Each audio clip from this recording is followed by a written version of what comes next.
Everyone. Welcome to Hosea lecture. Today, the lovely Amarissa Ostmo is going to teach us, as I'm sure you're aware since you're in a room with her. Um, yes, I'm very excited. I really love this book. Um, she took it from me to teach, but it's fine. There's no resentment. I'm just kidding. It was just one of the books that I was thinking about teaching. So anyways, who would like to pray for Amarissa before she gets started? Maybe it can be someone that's in physical proximity to her.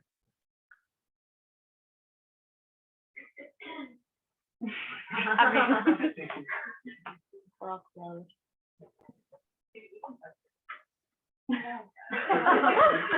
I love that.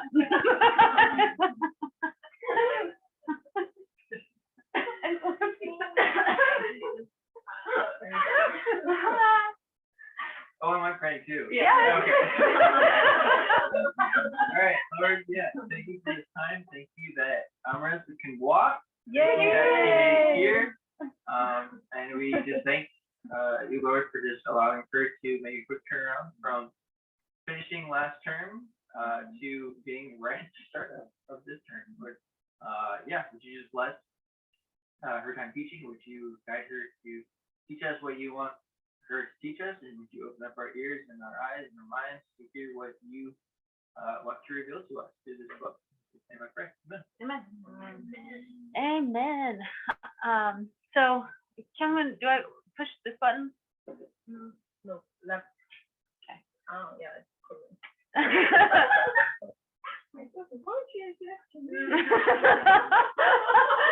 I just want to say I logged into this whole thing in Korean and I feel kind of proud of myself. Yeah. Yeah. Like, so basically I speak Korean. Yeah, that's what that means. Yeah, I wanted to start today off just by encouraging you guys. I like at the start of the school, my mom asked me like what I do. She left like a comment like, can you explain what you do? And I was kind of explaining the school based on like what you guys are doing. And kind of in my mind, you do like a bunch of things like color code, PG, lecture, horizontal, like also that you can chart ultimately and then have an application. And I was explaining to my mom all of the things, and I think I had gotten to like the horizontal, and she was like, I just want to cry thinking about how much work that is. And then I was like, that's not even charting yet. Like that's not even like the cake. Yeah, and I think most of you guys know I was a student at Harvard. Yay. It's a big God story. But there was a time when like as you can imagine, it's just you get a lot of criticism, and it was just like weighing on me. And I remember like a friend just saying like kind of reminding me like, hey, actually the fact that you're there is a big deal. And like despite all the work, even if like you get critiqued on everything, like it's kind of cool that you're just like there. And yeah, I kind of wanted to remind you of a similar thing. Like it's really cool that you guys are here. Like just that is really big. And I follow Taylor on Facebook. I think I think this was in your video. I watched a video. He said, I know. Yeah, I watch your stuff. So I'm a Taylor fan on all of the social media. And yeah, she said something like,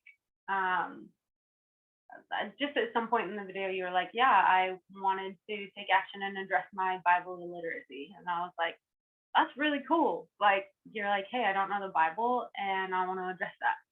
And so, yeah, just like it's a new term. You guys are in the prophets. A lot of the stuff is going to be repeated in different ways. And I'm sure a lot of you are like tired kind of coming off like being with a lot of family. And so, yeah, traveling. And, yeah, just a reminder that you guys are doing okay. Like you're here, and that's a really big deal. So yeah, pat on your back. Good job, everyone. So there's 8. Come in.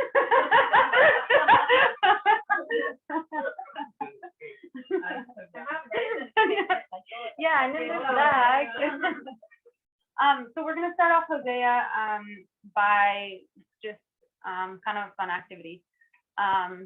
Yeah, I don't. Yeah. That's a good reaction. I was thinking I have some activities today, and usually when a speaker or a teacher or a lecturer says like there's an activity, my soul like drops, and I'm like, no. So I'm glad that's your reaction. Yeah. So just to warm up to Hosea, I want you guys to all write a sentence, and it's like a fill in the blank. Hosea is like blank because blank. So like you could say Hosea is like pineapple pizza because some people think it's well and good, and some people find it very offensive. Like, yeah. So yeah, just a thing. Yeah, it's like this because this. And then I want to hear from everyone. So don't type something that you're not comfortable sharing.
Kind of excited to hear whatever you're gonna say. No, I just misread one of the words in chapter, and it brought a very funny. Okay.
Oh, I was thinking a book, but if you wanted to interpret it the person could, yeah. Yeah, it could be that. I'm more like I kind of just want to like hear a bit of like your guys' perspective. So kind of like if you're thinking the person, then that would. Mhm.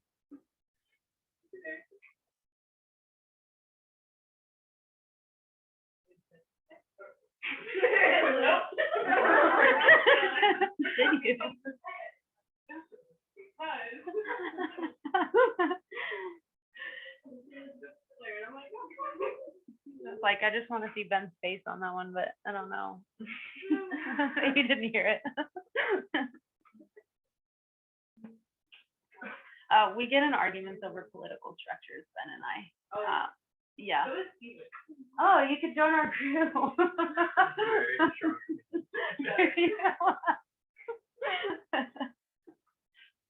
Okay, are you guys, does anyone, like, who needs more time?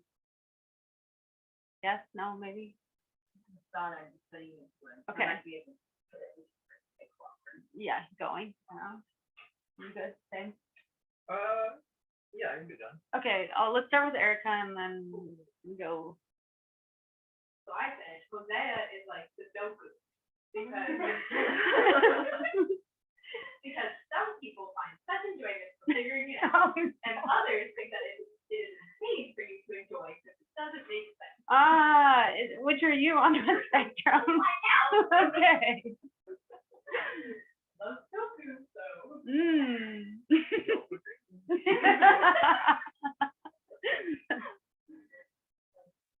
Right, so I wrote, Hosea is like a sun setting, because when darkness comes, people see God is here, beloved and our Lord.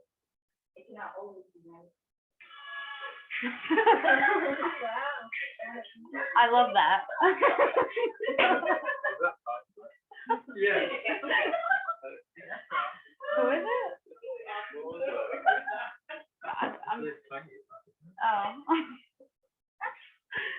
I don't recognize it, but I love that. Yeah. Oh. Okay. I have two, but I guess Hosea is like dark matter because there's so much that we don't see or understand. Yeah, that's really cool.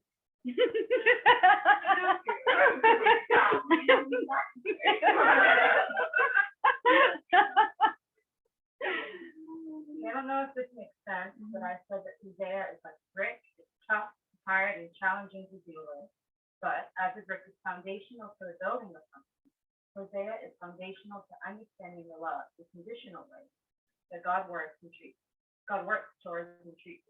Yeah, that makes sense. That's beautiful. Yeah. Anna?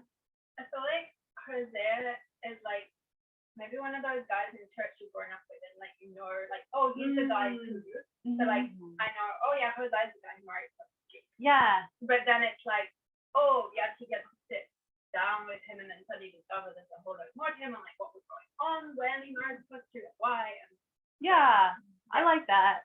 Because I do feel like I grew up hearing Hosea and I was like, oh yeah, that one, sad. But then like, yeah, you get to know him or some book and you're like, oh, there's a lot more. Yeah. Okay, cool. Mine is not very creative, It's okay. but definitely not as creative. But Hosea is like a stop sign because it's telling people, the people of Israel, to stop scoring out their other God. Exactly. Well A said. plus. Yeah. Youngman, did you think of one or like you're just this is the image durian, the fruit. oh yeah, smelly? It tastes so good. Smells like death. Ah. Before you taste, you really taste among the Yeah. fruits and stuff. But Yeah, that's a good the one. best fruit. Mhm. Yeah. Close the door. I can't see you. You can see who- Oh, close the door. Oh.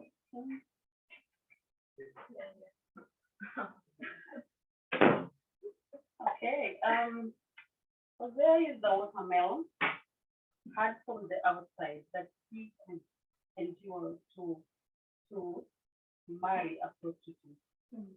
But inside, he's very watery, uh, because he's okay, watery inside to the flow of instructions from God. Like the water from the melon is very it's just too much. You can't handle it. It can make you dirty because you don't have control how to eat it, but it's very yummy when it's floating. Yeah. She really wanted it now. I wrote, Hosea is like a pepper that's too spicy because it's painful, and once you think the pain is over, it keeps coming back. Drink some knowledge. Oh no. Wow. Okay. I'll go ahead and wait till now. Sit back down. That was exciting. To like know where you guys are at with it. Yeah, I'll say Hosea's it's like a special book for me because it was one of those books that I spent a lot of time with, and God really challenged me, especially in the area of emotions, which I might talk about later. So yeah, partly I wanted to say like thank you for letting me teach this book because it's special. Also, I know you didn't choose it, but like here I am. Thank you. Yeah.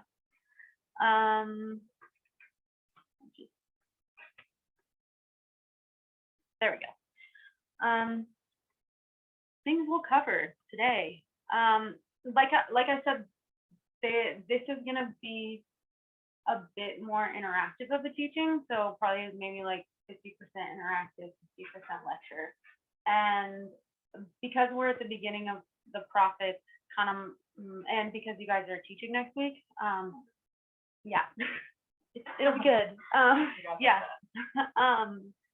My heart here is to take some things with the kings and kind of tie them into Hosea, as well as kind of just have some recap on what's happening in terms of idolatry.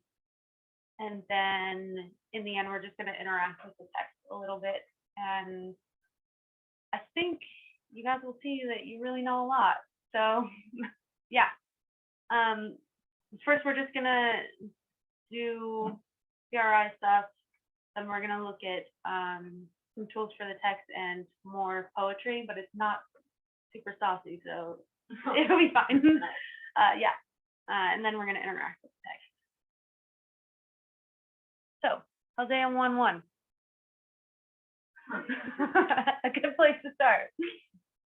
The word of the Lord that came to Hosea, the son of Beeri. Starting there, I'll just start with Hosea's name. It means help or helper, and it's rooted in the Hebrew word for salvation. And I'm not a linguist, so I don't know how it's rooted in salvation and also means helper, but that's what I read in the Tyndale Bible Dictionary. So, yeah, there is not a lot known about Hosea outside of this book. And I think you guys are at a point where you can kind of read and speculate about the prophet based on what they're saying. So some scholars kind of think that because of his knowledge of the law or idolatry, that he must have been a religious leader before his call. But everything we know about him is speculation based on what he said. So we actually don't know who he was beforehand. If he was a religious leader, it is a big deal that he would go and marry a prostitute. It was anyway, but especially if he was a religious leader.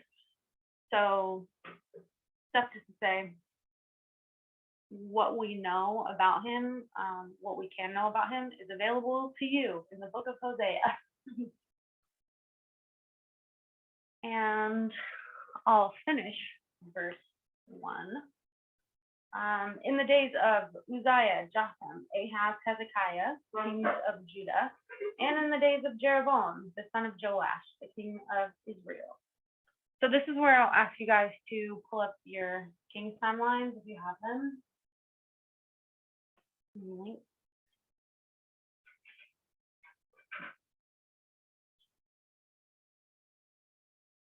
So for those of you who have your timeline up, do you notice anything weird about the kings of Israel and Judah mentioned? What? So let me, do you have the king's timeline now? Okay, so let me read you the kings that are mentioned. So in the days, this is the king of Judah, Uzziah, Jotham, Ahaz, Hezekiah, and then in Israel, Jeroboam. Pretty stable king. Mm-hmm. While the others were kind of like Yes, when you look at your timeline, what do you see?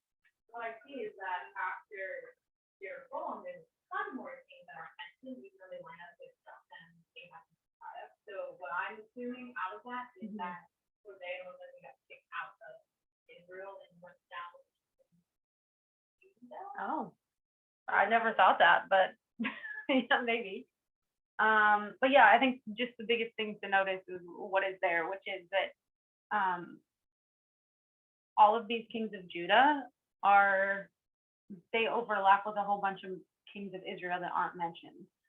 And I don't know why that is, but what we can say is that Hosea he started off within the time frame of Jeroboam and then continued, like his ministry was continued before the fall of Samaria, which I'm going to look at timeline before that, or I mean in a little bit, but before that, we're going to do an activity, yay. So I want to look at these kings, and we're going to make a timeline because I'm going to keep referring to it kind of visually. So I've assigned each of you a king and a reference. And so, oh yeah, I also have pen. Just read the reference that's on here and then write some bullet points about like what's an important thing that happens in this king's life. So I'll hand these out and then you guys can ask me questions if that doesn't make sense. So Jeremy, I give you 2. Erica has Ahaz. Yeah. Oh, that's right.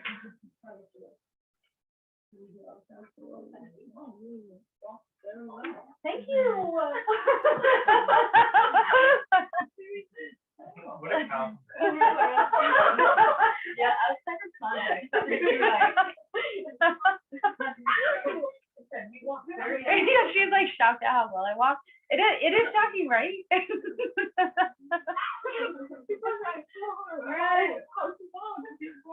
Right.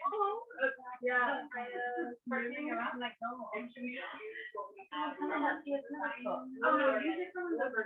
Erica, Nice. Yeah. Which one? all of his signature books. I know. Well, I didn't expect this much. I know. Amazing. And so, Erica, just ask the question. Oh, you can use,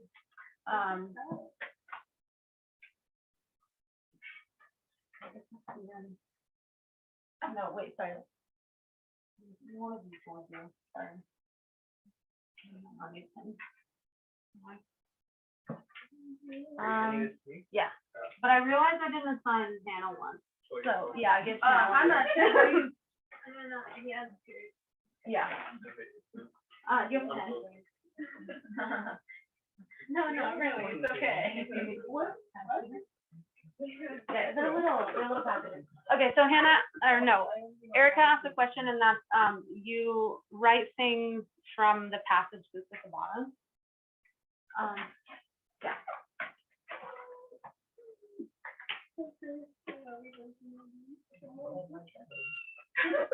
What?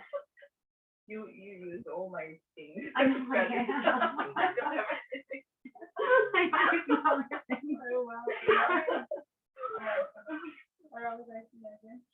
So read down here.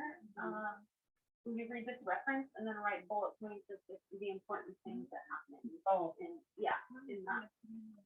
Okay, so yeah.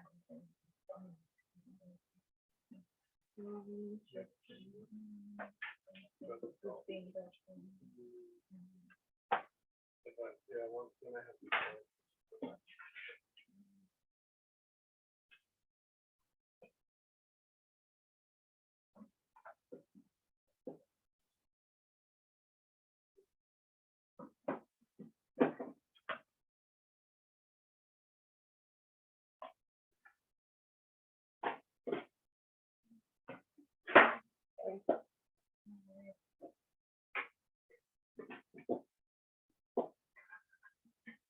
I'm trying to like make this so we can hang it. Maybe. I don't know what to hang it to over here in the tree. I don't know. Christmas tree. Oh. I'm gonna like. I need 2 lines of the only thing. So I have a second. It's over there. I need 1 below and 1 above. Okay.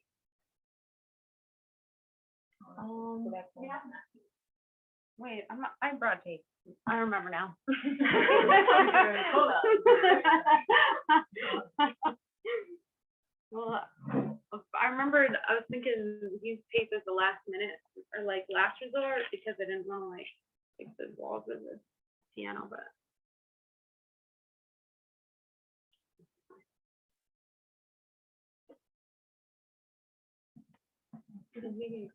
Okay,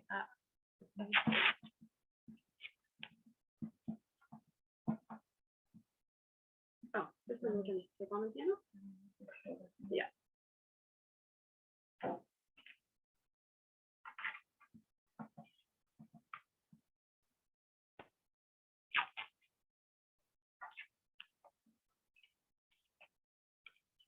I'm on the wall. So it's like, a little more.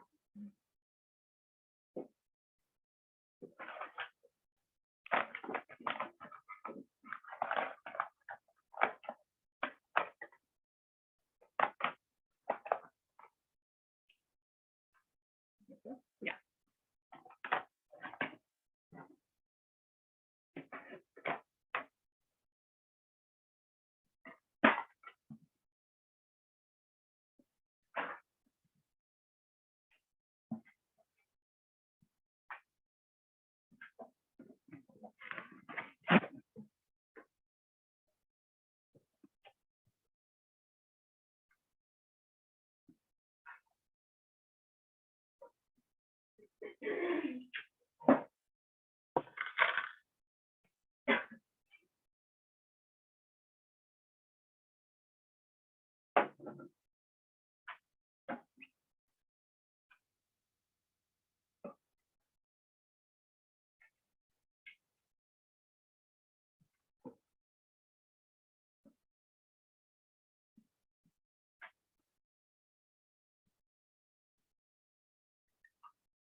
Yes.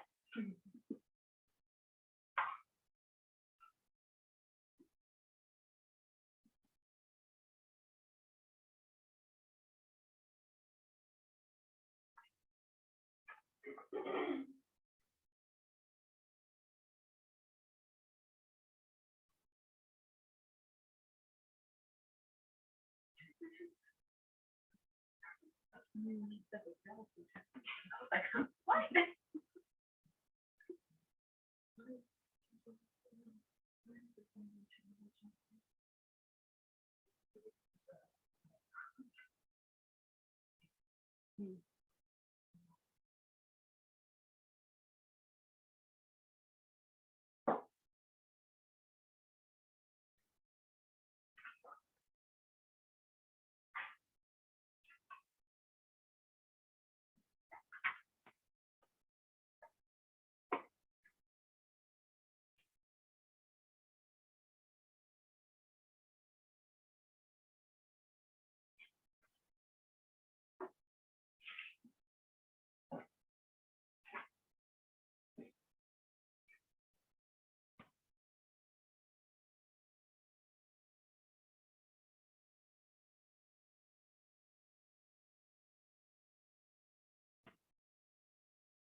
I'll just give a couple more minutes for you guys to finish up.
Does everyone feel like you have like something down or like enough?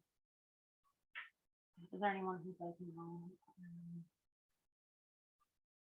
Yeah, cool. You're not gonna fail the assignment. It's not like.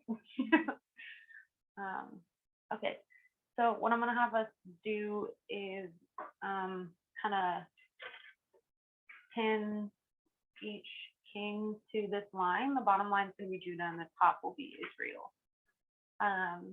And I'll let you know who that is if you don't remember. That's okay. Yeah, so we're gonna start with Judah. Uzziah or Azariah. Is that you? Okay, I'll just repeat it. Hannah. Can you? Well, why don't you like tell us the bullet points and then I'll take from you. Okay. That'll be easier. Like an extensive list or just the real Just kind of whatever you wrote down. What do you think is important about this king? Yeah. He was 16 when he began to reign. He reigned 2 years in Jerusalem. He did what was right in God's eyes. He sought God under Zechariah's guidance. He helped him. God helped him in war against the Philistines, the Arabians, the Meunites. I think they're Edom. Midianites? The Meunites. Midianites? Oh, I didn't know. That's not familiar to me. I think they're Edom. Okay. He became very strong and famous. He built towers and fortifications. He loved the soil, and he had many farmers and vine dressers. He had many warriors, and he was well equipped for war. He built machines and invented like different machines for war. Mm-hmm. And then he grew proud in his strength, and he tried to burn incense in the temple. And he became angry when the priests didn't let him do that. Mm-hmm. And then God struck him with leprosy on his forehead. And he lived separate from the people, or he lived separately for the rest of his life. And then he was buried like away from, or he was buried in the plot with the other kings that were separate, not with somebody else. Yeah. Right. Yeah, that's a really good overview of his life. Yeah, I was trying to find the verse, but I couldn't. But one of my like favorite, I don't know, one of my favorite parts of like Uzziah is it's like verse 15 in that passage. It says something about like, and like I don't know, they were like skilled with machinery. It just made me picture like all these scientists getting together and being like, yeah, I think it's like it talked about like machines that throw rocks, and I'm like, yeah. Like, when I was reading that, it's just like, it's one of those moments where I was like in it, like it came alive, and I was like, they made machines that threw rocks. Good job. Yeah. Okay. Next, can I have Jotham? So Jotham was the son of Hosea, and after Hosea became a leper and then went to live separately, Jotham reigned in his place, even while his dad was still alive.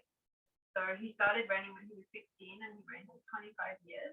And he did what was right in the eyes of the Lord. And he followed God's way. And so, yeah, he was quite successful. He did lots of building projects in Jerusalem, around Judah. He got victory over the Ammonites, who ended up paying him a yearly tribute because of that. But despite all of this, the people under him were still corrupt. Yeah. Next we have Ahaz. Okay, so I wrote Zero and would not recommend. He was the son of Jotham, and he was 20 years old when he started reigning, but he only reigned for 16 years, so he died at 36. He didn't follow David whatsoever. He actually followed the king of Israel. He made captains and balls, burned his sons with offerings. He made offerings in unauthorized places, so to speak, like throughout his life. He went so far to just like actually completely shut the doors of the temple and make Catholics all over. So because of all of that, he got defeated by Syria, by Israel. Even like the Edomites and the Philippines also invaded, and it was all just a response like a blessing to the person.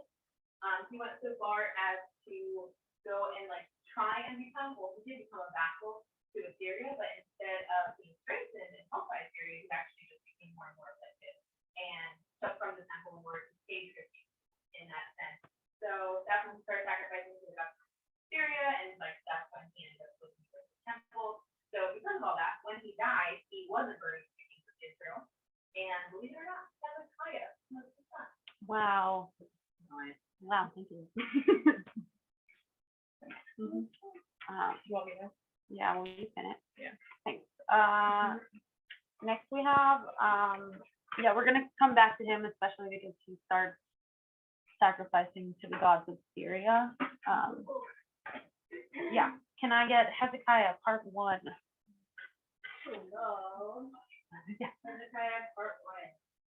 The father of Ahaz, the father of Amarissa, the father of Zechariah.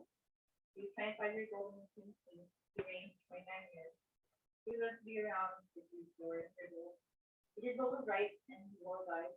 He opened the doors to the temple, made sure the doors were repaired, brought the priests and Levites together, and the house of the Lord.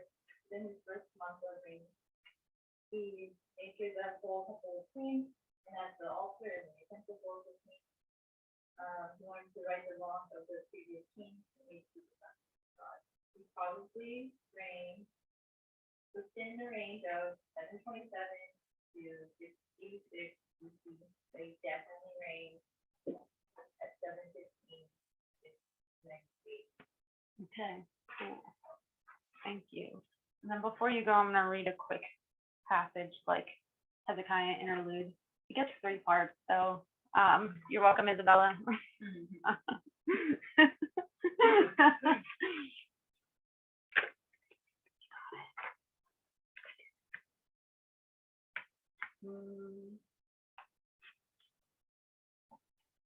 See. So basically, Karina gave a good start to Hezekiah. He's a good guy. He's cleaning up the temple out of worship, is leaving. But yeah, I thought this was an interesting kind of reaction of the people. So I'm going to read it. 2 Chronicles chapter 30, verses 6 through 10.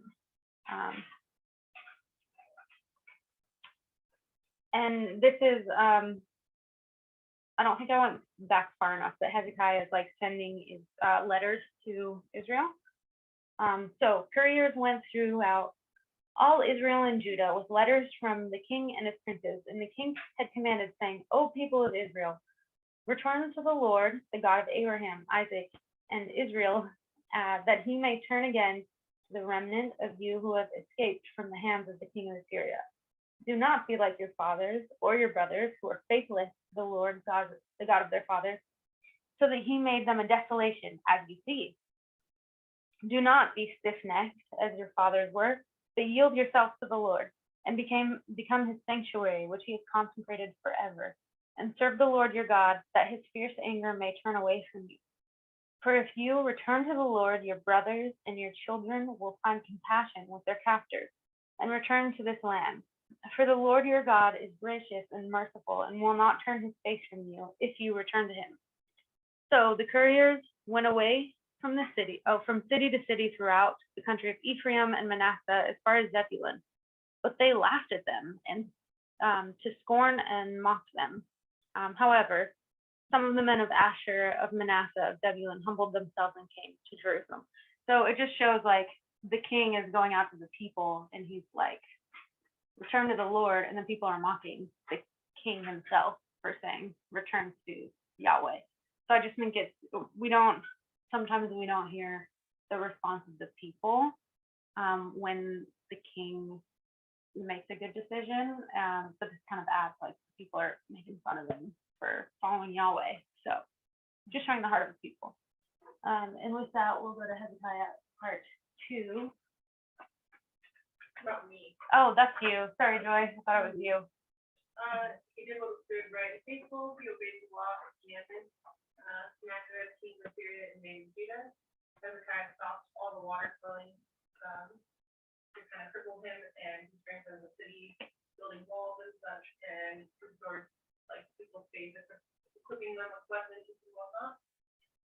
Then Sennacherib and his servants attempted to deter Hezekiah's people. And Hezekiah and Isaiah prayed together, and God sent the angel and delivered them. Nice. Or actually, no. And then Hezekiah part 3.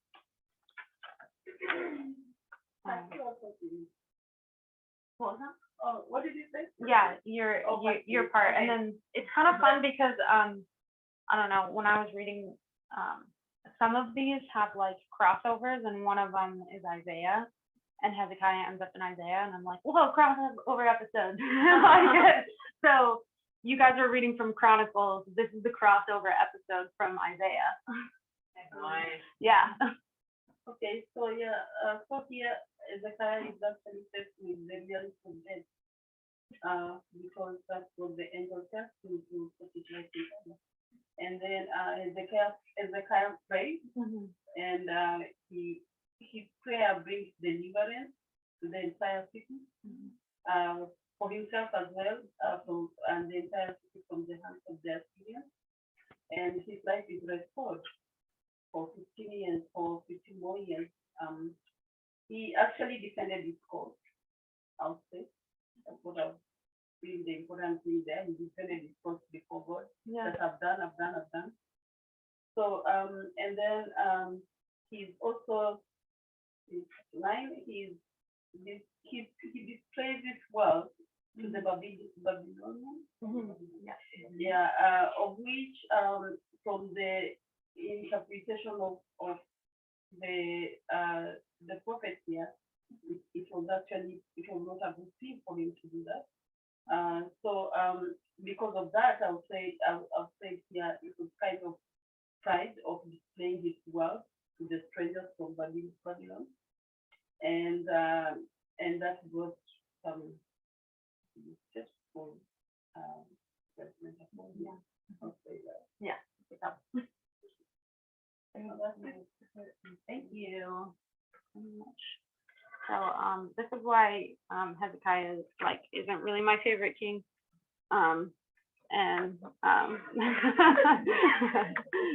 Sorry, Isabella. Sorry, Erica. Is that your favorite king? I just he gets sick, and he's like, God's like, you're gonna die, and he's like, no, God, please. And he's like, okay, fine, you won't die. But then you see all these guys, and also especially the Israelites, are making these like vassal treaties, and they're getting punished for them, and God's saying turn, and they're not, and they get carried away. But then in Hezekiah's lifetime, he starts making moves to make a vassal treaty with Babylon.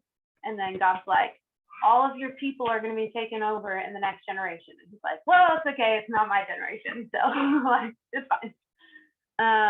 Yeah, so I think he's like a good king makes some good moves, but in the end, like when he's sick, he intercedes for himself, but when his people are going to destruction, he doesn't intercede for them. So it's just a interesting hard choices of Hezekiah. So now we're going to move on to Israel, and I'm going to start with Jeroboam II. I didn't assign you guys or anyone him because it's a pretty short passage, and also it's the only king that Hosea mentions in Israel. So I thought we could all just read it together. So this is from 2 Kings 14, verses 23 through 29. I'll wait for you guys to get there. What? Oh, I was like, chapter 370? Probably not. Or the version. What? Oh. Yeah, I took a picture of that guy, and All the way to South Africa. Got a picture of your kid. I did.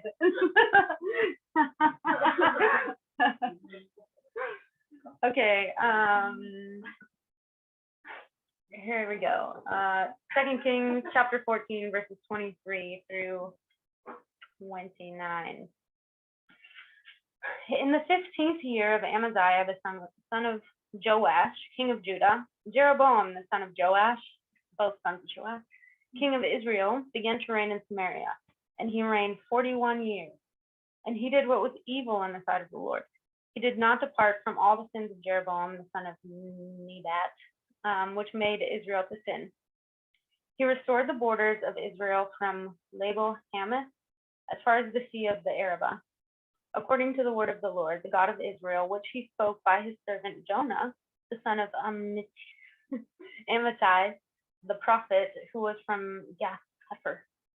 For the Lord saw the affliction of Israel was very bitter. There was none left, bond or free, and there was none to help Israel. But the Lord had not said that he would blot out the name of Israel from under heaven. So he saved them by the hand of Jeroboam, the son of Joash. Now, the rest of the acts of Jeroboam and all that he did, and his might, how he fought, how he restored Damascus and Hamath to Judah in Israel, are they not written in the books of the chronicles of the kings of Israel? And Jeroboam slept with his fathers, the kings of Israel, and Zechariah his son reigned in his place. So, overview of Jeroboam, and I think it was you, Taylor, who said yesterday that this was kind of a time where like the rich were getting richer and the poor were getting poorer, and so that's like this is a 41-year time span, and this is where Hosea introduces his ministry, and Jeroboam's expanding their borders, and they're kind of doing well.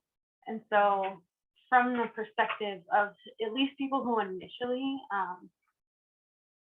hear the beginning of Hosea's message, there would be kind of a question of, why would we listen to this guy? We're doing fine. And then it starts to snowball downhill pretty quickly. And so we will go into the kings of Israel, which the first ones are Zechariah, Shalom, Menahem. That's you. Okay. Okay. So Zechariah, he reigned for 6 months. He did a bunch of evil stuff. Yeah, he did. But yeah, he caused Israel to sin, walking with his fathers, which was bad. And then Shalom conspired against him, struck him down, and killed him, and took his throne. But Zechariah actually fulfilled the promise that, like, to Jehu, I think it was. And the promise was that, like, his sons would, Jehu's sons would like be on the throne for 4 generations. So even though he was like taken over and killed, then he still fulfilled that promise, which was cool. And then Shalom, who took over his throne, also reigned for 6 months, but was evil, and then was conspired struck down and killed by Menahem. And he took over some of the land pretty ruthlessly. It said he sacked Tisza and all of its territory from Tirzah on. It's just really, really awful stuff. He gave lots of money to the king of Syria, and he reigned for 10 years and was not a good king. He was a killer. Nice. Very well done. And yeah, just to like some of my notes on Menahem in particular, like one of the things that mentioned that he did was that he ripped open pregnant women. And one of the things in Hosea, I mean, it talks about this over and over again, but like the bloodshed is one of the accusations against Israel. And so when I think you read it in the context of Kings, you're like, that's really gross. And I think probably good that God's saying, don't do that. And then similar, he started taking money and giving it to Assyria. So essentially he's making deals to have political protection from Assyria now. Yeah, I'll be the one. And then can I get part 2? Stephen, let's see, right? Yes. Pekahiah, Pekah, and Hosea. Yes. Pekahiah reigned in the 50th year of Azariah. He did evil in the sight of the Lord, and he led Israel to sin, but he only reigned for 2 years and was put to death by Pekah. He reigned in the 52nd year of Azariah. He did evil in the sight of the Lord, leading Israel to sin. And Tiglath-Pileser came along and conquered a lot of his territories, and people didn't like that, so he was killed 2 years into his reign by Hosea. And Hosea reigned in the 12th year of Ahaz of Judah, but he only reigned for 9 years, and became a vassal to Shalmaneser, king of Assyria. But Shalmaneser found treachery in him and imprisoned him, and then began a 3-year siege on Samaria. And once Samaria was captured, Israel was taken to the Assyrian exile. Right. Thank you. Yeah, so these guys start making deals with Assyria, and I also have a note on Hosea specifically. Then was like, I don't want to pay money to Assyria anymore, so he started making deals with Egypt to try and, because Egypt, this is kind of reviewed from Kings, but I'm guessing that it's a little foggy. Yeah, that Egypt also didn't want Assyria to expand, so then assuming that they would come to their aid, then Israel started trusting in Egypt. And so I think that's important because Hosea has a lot to say about Assyria and Egypt, and it kind of makes sense in the context of what's happening in the time of the Kings. And then I'm going to read a bit of a story time. It's the downfall of Egypt. It's very sad. I mean, Israel. The downfall of Egypt is not incredible. It's like, let me open my Bible about the downfall of Egypt. Okay. Okay, I'm in 2 Kings 17:7 and going till 23. If you guys want to read along with me.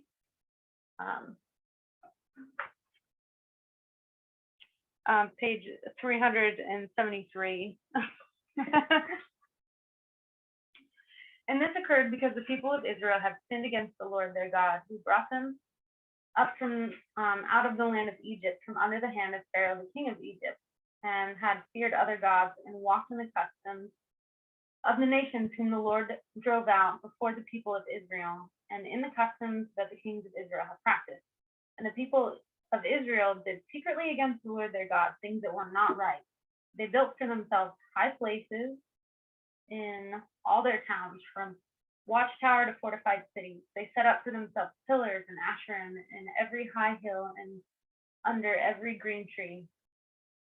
And there they made offerings on all the high places, as the nations did, whom the Lord carried away before them. And they did wicked things, provoking the Lord to anger. And they served idols, of which the Lord said to them, you shall not do this.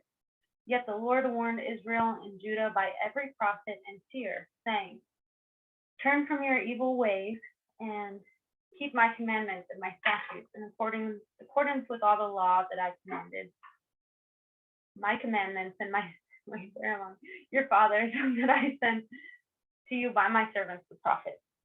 But they would not listen. They were stubborn, as their fathers had been, who did not believe in the Lord their God.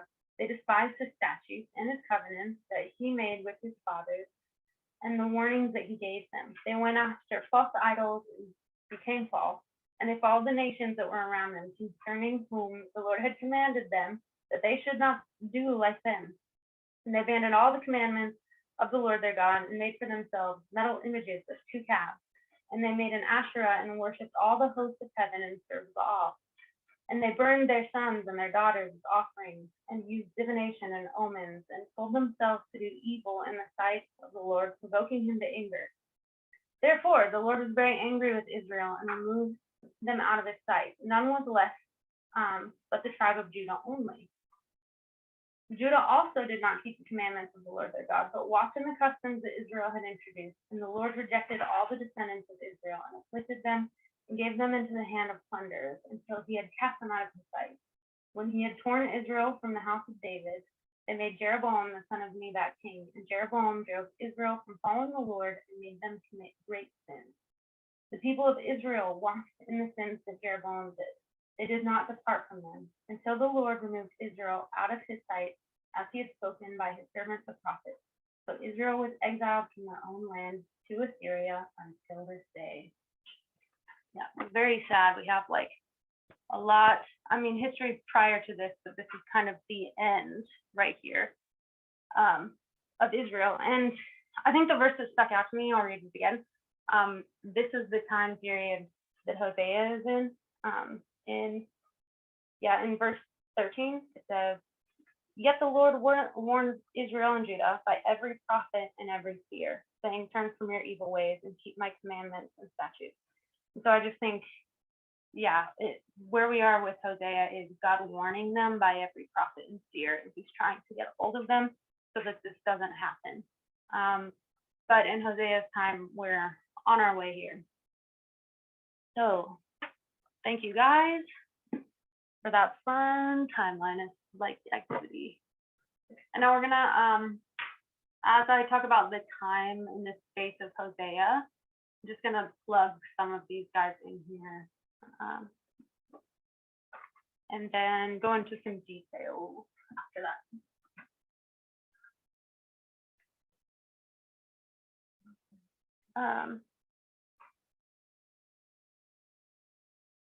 Starting with chapter 1. Oh yeah, I remember. I just wanted to talk about the kind of the time period that's elapsing, because I think even from chapter, even though we read these things back to back, it's good to remember that this happened over a really large span of time, like long enough. Chapter 1, Hosea gets married, has a kid, has another kid, has another kid. So obviously, like, that's 2 years. It's just the first few verses. Specifically, I'll just read. When the Lord first spoke through Hosea, the Lord said to Hosea, go, take to yourself a wife of whoredom, and have children of whoredom, for the land commits a great whoredom by forsaking the Lord. So he went and took Gomer, the daughter of Diblaim, and she conceived and bore him a son. What I just want to say is Gomer, we don't know much about her other than what the text says. It talks about her dad. There isn't really any external information to suggest to us who that was. I guess it might have been important for the reader, but we don't really know who he is, similar to Hosea. Continuing on to verse 4. And the Lord said to him, call his name Jezreel, for in just a little while I will punish the house of Jehu for the blood of Jezreel, and I will put an end to the kingdom of the house of Israel. And on that day I will break the bow of Israel in the valley of Jezreel. So I want to point out two things about this passage. One has to do with Jezreel and Jehu, and one has to do with kind of Hosea and his wife. The first one is that in verse 3, it says she conceived and bore him a son, and then in subsequent verses, it's like verse 6, it says she conceived again and bore a daughter. And then when she in verse 8, when she had weaned no mercy, she conceived and bore a son. And some people kind of think that because the first one, it says she bore him a son, and the second one, it just said she conceived and bore a kid. They think that maybe there's a question about whether or not these were Hosea's actual biological children. He is naming them, so it shows that he's assuming like a parental role. But some people think maybe because it doesn't say him, these might not be his kids actually. So just some thoughts. Second is about the valley of Jezreel and Jehu. And I'm actually going to come back to this in a little bit as well. But for now, the word Jezreel means God scatters or God sows, means both. And so it could be like a play on words, like God is both scattering something that's not good, and maybe he's also sowing something new. Maybe. I also we can read about Jehu quickly because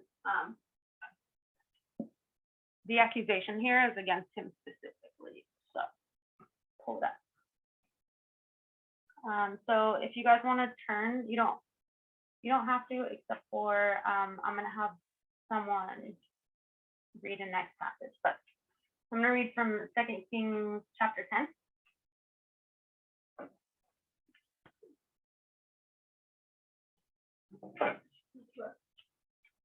Starting in verse 6, I'm going to read 6 through 4, and then I'm going to skip to 28 after that. Yeah. Sorry. Yeah. Okay, 2 Kings, chapter 10, verses 6 through 14. Thank you. I crossed out something and put a 4, and I think I meant to just cross out the end of whatever teen I was writing. Okay, anyway. Hey, you can't read 6 through 4, can you?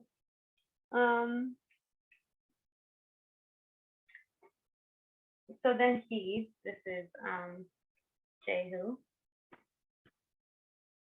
Yeah. Then he wrote to them a second. I think I might have meant to cross out the other way. But anyway, okay, I'm going to read this. Then he wrote to them a second letter saying, if you are on my side and if you are ready to obey me, take the heads of your master's sons and come to me at Jezreel tomorrow this time. Now the king's sons, 70 in person, were with the great men of the city who were bringing them up. And as soon as the letter came to them, they took the king's sons and slaughtered them, 70 persons, and put their heads in baskets and sent them to Jezreel. When the messenger came and told them, they have brought the heads of the king's son, he said, lay them in 2 heaps at the entrance of the gate until morning. And in the morning, when the people went out, he stood and said to all the people, you are innocent. It was I who conspired against my master and killed them. But who struck all these? Know then that there shall fall to the earth nothing of the word of the Lord, which the Lord hath spoken concerning the house of Ahab, for the Lord hath done what he said by his servant Elijah. So Jehu struck down all who remained in the house of Ahab in Jezreel, and all his great men and his close friends and his priests, until he had nothing, he left him none remaining. Then he sent out and went to Samaria. On the way, he was at Beth Eked. When he was at Beth Eked, one of the shepherds, Jehu, met the relatives of Ahaziah, the king of Judah, and said, who are you? And they answered, we are the relatives of Ahaziah, and we have come down to visit the royal princes and the sons of the queen mother. And he said, take them alive. And they took them alive and slaughtered them in the pit of Beth Eked, 42 persons, and he spared none of them. Then skipping to verse 28, I'm going to read through 31. Thus Jehu out Baal from Israel. But Jehu did not turn aside from the sins of Jeroboam, the son of Nebat, when he made Israel sin, that is, the golden calves that were in Bethel and Dan. And the Lord said to Jehu, because you have done well in carrying out what is right in my eyes, and have done to the house of Ahab according to all that was in my heart, your sons of the fourth generation shall sit in the throne of Israel. But Jehu was not careful to walk in the law of the Lord, which the God of Israel, with all his heart, did not turn from the sins of Jeroboam, which he made him, or Israel, to sin. I'm looking at the prophecy in here. Yeah, and then can I get, I think, Ariana, did you have Zechariah or anything? Or is that Stephen? Okay. Can you read 2 Kings 15, 8 through 12? In the 38th year of Azariah, the king of Judah, Zechariah, the son of Jeroboam, reigned over Israel and Samaria 6 months. And he did what was evil in the sight of the Lord, as his father had done. He did not depart from the sins of Jeroboam, the son of Nebat, which he made Israel sin. Shalom, the son of Jabesh, conspired against him and struck him down Ibleam, and put him to death and reigned in his place. Now, the rest of the deeds of Zechariah, behold, they are written in the book of the Chronicles of the Kings of Israel. This was the promise of the Lord that he gave to Jehu. Your son shall sit on the throne of Israel to the fourth generation until it comes back. Yeah. So this is just to say in Hosea chapter 1 mentions Jehu, and Jehu from, it's interesting because in Kings it says Jehu is given kind of, it's cursed. He's given this curse because he worships the calf of Bethel and Dan. But in Hosea it says it's because of the blood of Jezreel. So I was just an interesting thing. I don't know if that helps anyone think about something or not. I think what's important is that time-wise, in chapter 1, like, we're kind of between this, I think we remember, like, Jeroboam the second is here, and then Zechariah, his son, reigns for 6 months. And this is the end of Jehu's line and the fulfillment of the prophecy. Your son will be on the throne for 4 generations. And so this prophecy of Jehu means that this is just prior to or sometime prior to Zechariah's death. So time-wise, beginning of the book, that's about where we are. He only reigned 6 months before he died. So it could be that Hosea was prophesying this still during Jeroboam's reign, or it could be within that 6-month window. Who knows? But we know that the events of the book start somewhere in this kind of where I'm not having an imaginary, like, this is the, I think Jeroboam stopped his reign in like 752 or 753 BC. And so somewhere around then is when he starts speaking. And during Zechariah, before Zechariah's death. Yeah, it's sometime before Zechariah's death, and I think you could argue whether it's still during Jeroboam the second's reign. It might be. So that's a pretty big window of time. So when it comes to the starting date for Hosea, you guys can put it anywhere within Jeroboam the second reign. Is just what makes sense to you. But as you'll see, that can be a pretty big difference in how long he's going to serve for. Yeah, depending on where you put that date. Hello?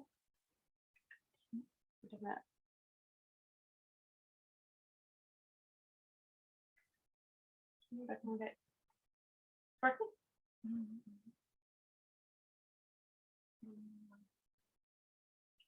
I push this button.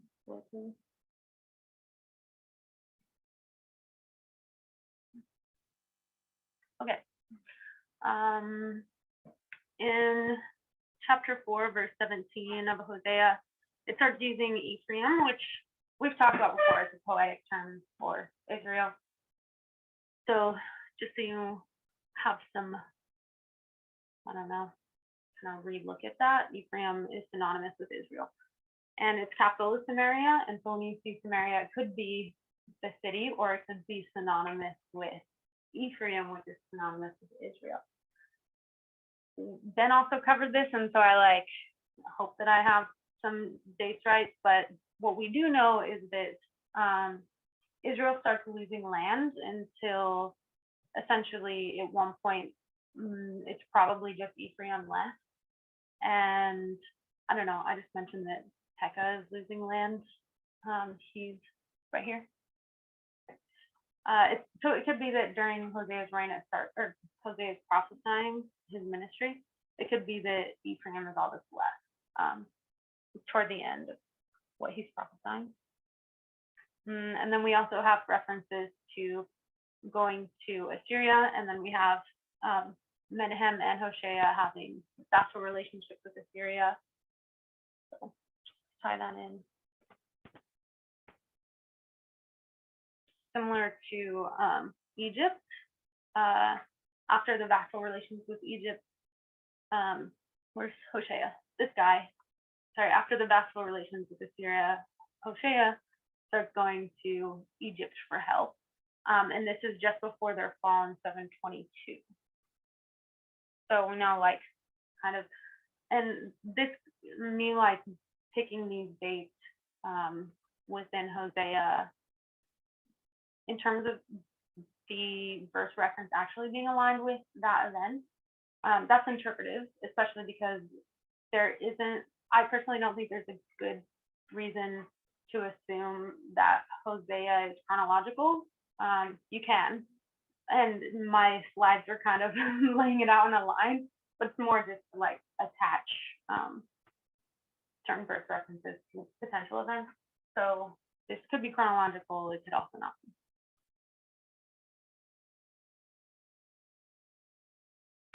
And then lastly, just toward the end, which is still chapter 13, chapter 14, it talks about Samaria going to bear her guilt. And so it kind of tells me, at least, just in the tense, that it hasn't yet fallen, that it's still prophecy yet to come.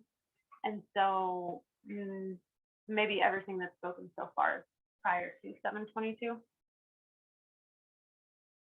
And so this is kind of like a summary in terms of time span. If Jeroboam II, if his reign ends right here in 723 or 753, then Hosea could be anywhere in this time period all the way up until the fall of Israel could be his ministry. And so that's a pretty big gap. And if you put it within Jeroboam's reign, then you could add 10 years to that number, and he could be speaking these over a period of 40 years. The reason I say that is because I think you'll see a lot of this stuff in Hosea and the prophets in general. There's a lot of stuff repeated, and a lot of ideas repeated. Some of it has to do with the fact that this is a new king, they're making new treaties, and so Hosea is saying the same thing to the guy who's making the same mistake, but he's a different guy. And I think part of it is that's a really long time period. I've read through my journal from 2 years ago and been didn't remember that happened. And so I think when you think of 30 or 40 years of something that someone said or wrote and it's compiled into one place, it is a lot of back-to-back things. But kind of maybe as you're reading it, keep in mind that this was a large span of time, probably. And I was gonna ask you guys kind of who you thought Hosea was speaking to or writing to. Do you guys have any ideas? I felt when I was reading it, I can't remember like exact references, but I have this feeling that sometimes it seemed like he was speaking to Israel and sometimes to Judah, like kind of being a little bit chop and change. Yeah. Yeah. Would he be more specific to themselves rather than the entire population? Good question. Yeah, I'm probably not going to answer that. That's a good question. I'm not answering that because I don't think it's explicit. So I think your answer to that, based on what you're reading, is probably as good as mine. Yeah. Yeah. I will talk about some of the names used, but Also talks about priests and prophets, yeah. people that are like influencing the common people. Yeah, for sure. Yeah.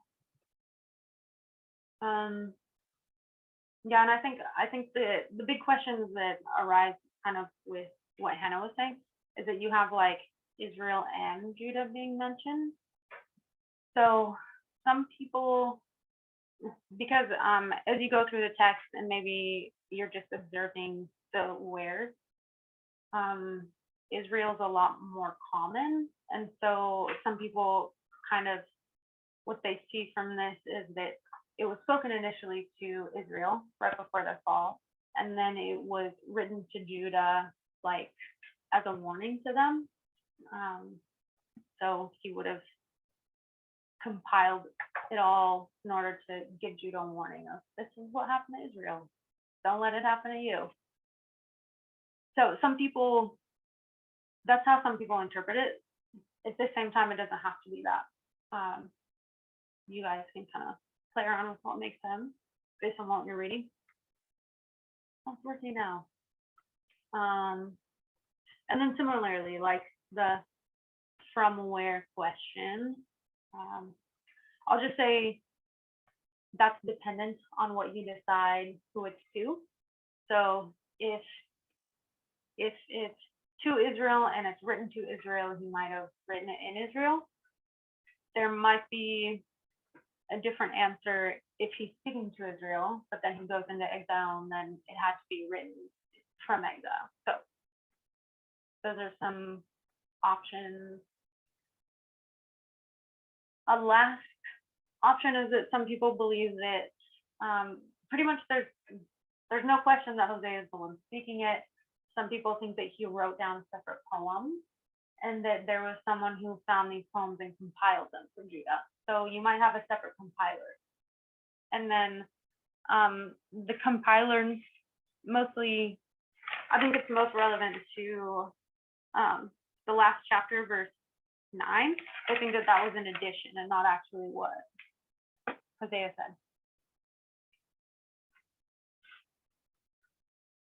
What did you say, chapter 9?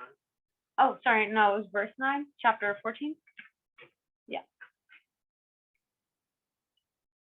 Just a few more slides and then we'll take a break.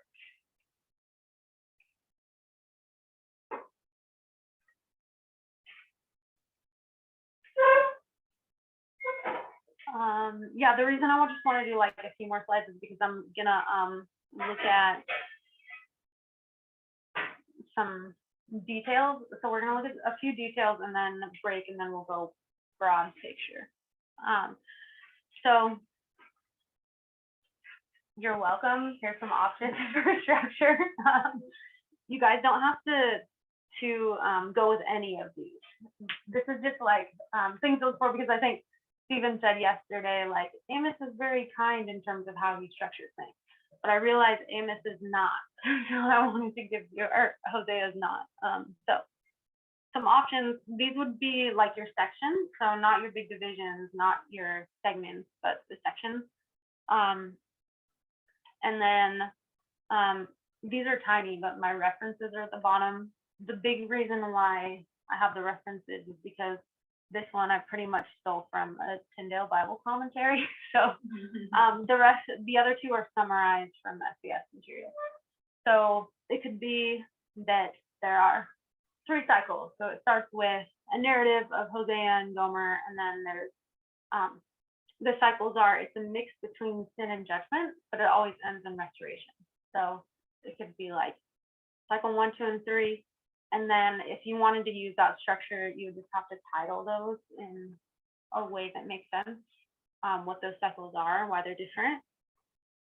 The next is lawsuit and God's oracle. So the call of Hosea, and then kind of an accusation against Israel, but God's faithful. Another way to look at it. And then another is just, this is Hosea's experience. He has a message, he has another message. And then what those messages are for you to title. But what we're going to look at pretty soon is chapters 1 through 3 is, everyone sees it as a break because that's where the narrative of Hosea ends. So yeah, I want to look at a few of those details. Is everyone, you'll have these slides also, so don't have to write it all down. Yeah, we talked about Jehu already, and I wanted to add on to Jezreel because we talked about it's the valley where Jehu kills all these people, but in general, just a ton of bloodshed happened there. So there were a lot of battles. It's mentioned in Judges, and then I wanted to read this passage from Hosea, before 2 through 3. Is an accusation against Israel. Is they're swearing, lying, murder, stealing, and committing adultery. They break all bounds, and bloodshed follows bloodshed. Therefore, the land mourns, and all who dwell in it languish, and also the beasts of the field, and the birds of heaven, and even the fish of the sea are taken away. So it's just this, like, I think that Jezreel is mentioned again and again, and I think that it is kind of a symbolic location of just kind of this grief of bloodshed that's happening in Israel and by Israelites. The next is, I just wanted to cross-reference Joshua and the Valley of Achor, and it's a story where Achan takes an idol and brings trouble on the army of Joshua, and so it just means trouble. And you kind of see in Hosea, God's like, I want to bring redemption where there's trouble. Raisin cakes. I just wanted to make a note that it's okay if you like, I don't know, Chelsea buns, not a sin. That there are two ideas on the raisin cakes. One is that it has to do with the grape harvest, is that they're giving the first fruits of the grape harvest to the gods. And the other is there's evidence that they made cakes in the shape of Ishtar, I think, as an offering. And so it's just that these raisin cakes are associated with idol worship. So don't worship with your Chelsea buns, but you can eat them. The purchase of Gomer, I actually want to read this chapter because it's short and I think it's pretty important. So chapter 3, and the Lord said to me, go again, love a woman who is loved by another man and is an adulteress, even as the Lord loves the children of Israel, though they turn to other gods and love cakes of raisins. So I bought her for 15 shekels of silver and a homer and a lekis of barley. And I said to her, you must dwell as mine for many days, for you shall not play the whore or belong to another man. So will I also be to you. For the children of Israel shall dwell many days without king or prince, without sacrifice or tiller, without ephod or household god. Afterwards the children of Israel shall return and seek the Lord their God and David their king, and they shall come in the fear of the Lord into his goodness in the latter days. And when, yeah, so like it says up there, this is about the price that you would pay for a human as a slave. And so people think either she was in debt and she sold herself as a slave, like maybe this is like the way that she's making a living as a prostitute. It's also possible that she had a debt and then Hosea went to go pay that debt so that she could be free from whatever bondage she was in. But either way, it's this symbol of like this unfaithful woman and the man going and actually paying something to get her back is really big thematically in terms of what it meant for Israel. And I think partly because they're unfaithful and partly because they had all these vassal treaties where they were kind of owned by different nations. And so it could be a way of saying to them like, hey, I want to buy you back, either like physically, I want you to not be in bondage to these nations, or just spiritually, like stop being in bondage to all these idols, maybe both. So just this picture that God wants to pay the price to redeem these people who are not faithful. And then, yeah, the very last thing that I want to look at before break is, I think you'll notice, like chapter 2, it says, say to your brothers, you are my people, and your sisters, you have received mercy. Plead with your mother, plead, for she is not my wife, and I'm not her husband. And so you see that Israel is being called a wife, but then they're being called children. And then again, in chapter 11, verse 1, it says, when Israel was a child, I loved him, and out of Egypt I called my son. And for your outside assignment, there's a cross-reference to Matthew that this is, I think a good kind of like plays with a question that Hannah asked the other day about like, can a prophecy have two fulfillments? And like the manual was like, heck no. And Ben was like, I think so. And when I read this, it says, like chapter 11 says, when the Lord was a child, or when Israel was a child, I loved him. And out of Egypt, I called my son. And the more they were called, the more they went away. So this is clearly about Israel in my mind. But then in Matthew, it talks about Jesus being taken to Egypt, and it says, to fulfill what was spoken by the prophet, out of Egypt I called my son. So it is also a messianic prophecy. And so to me, it kind of seems like both. But yeah, those are questions that you guys are welcome to wrestle with. But back to the main kind of point about this children mother thing is that Israel as a whole is being referred to as a wife, and the children or the people are kind of being referred to as children. I think this quote, the church is a whore, but she's my mother. And it's just kind of like, this is attributed to St. Augustine. I don't think he said it. It doesn't, if any of you have read Augustine, it just doesn't really sound like it. But yeah, just like, I guess it's most similar to the church, how we say like the church is the bride of Christ, but we're also the children. And so this, there are a lot of references to the children and God's relationship with children, but also wife. So yes, that's there. Hope that isn't too confusing.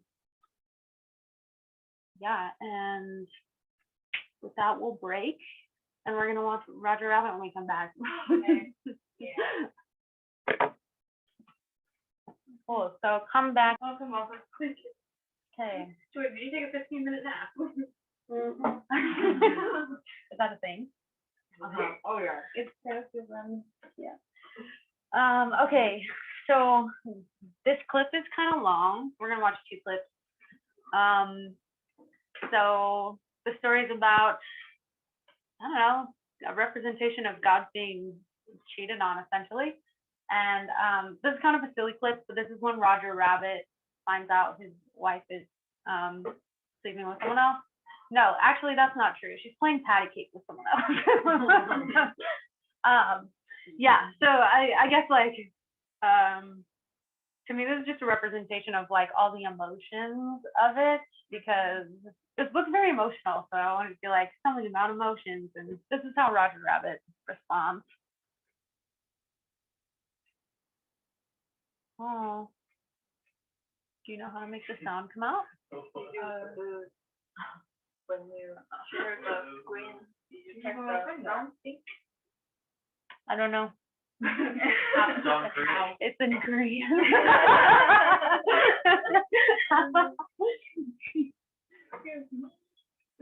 Okay. Like right here. Yeah. Stop.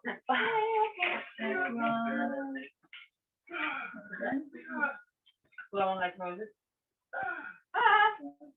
Is that what Moses sounded like? Yeah.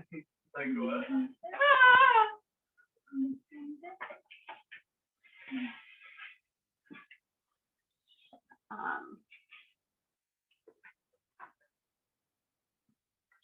I wanted to show this just because of the emotions of God that yeah, he's definitely like he's not a rabbit. He's not like okay, so it's like exaggerated, it's like but I did want to read this. It's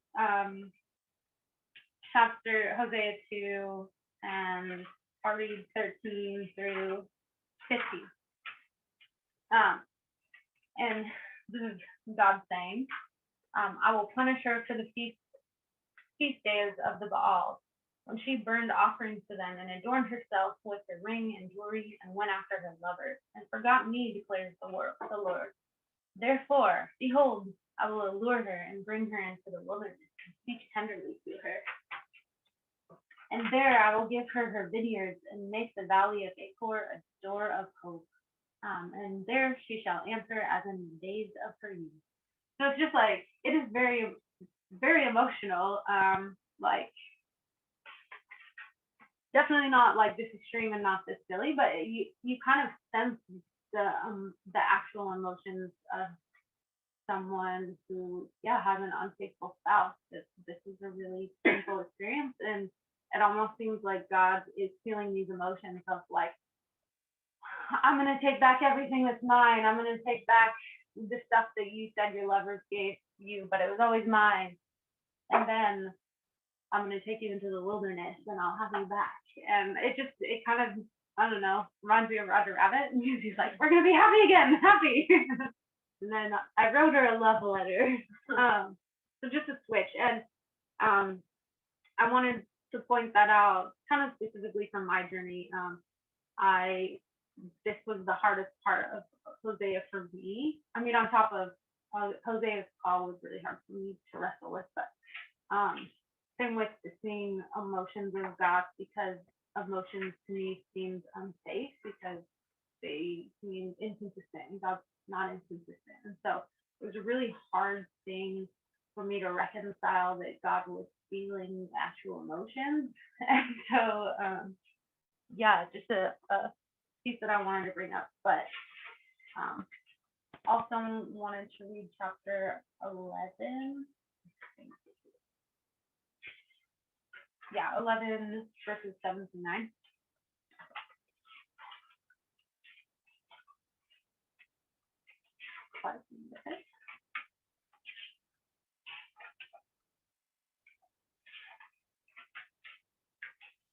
Okay, chapter 11, verse 7. My people are bent on turning away from me, and though they call out to the Most High, he shall not raise them up. How can I give you up, O Ephraim? How can I hand you over, O Israel? How can I make you like Admah? How can I treat you like Zeboim? My heart recoils within me. My compassion grows warm and tender. I will not execute my burning anger. I will not again destroy Ephraim, for I am God and not a man, the Holy One in your midst, and I will not come in wrath.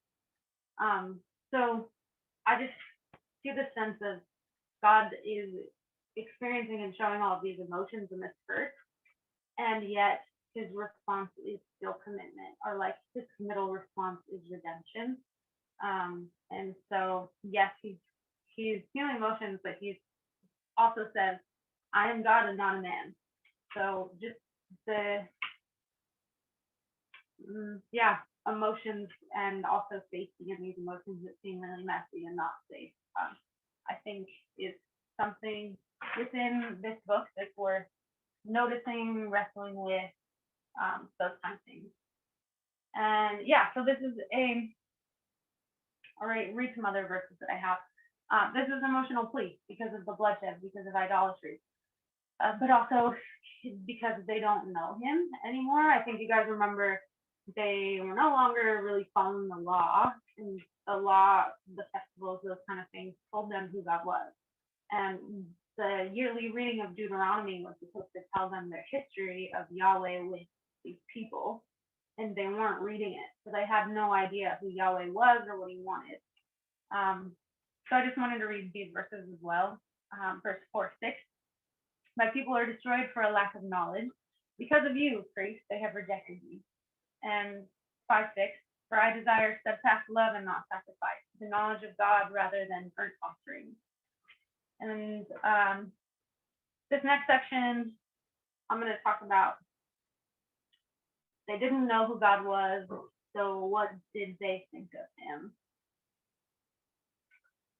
If they'll go.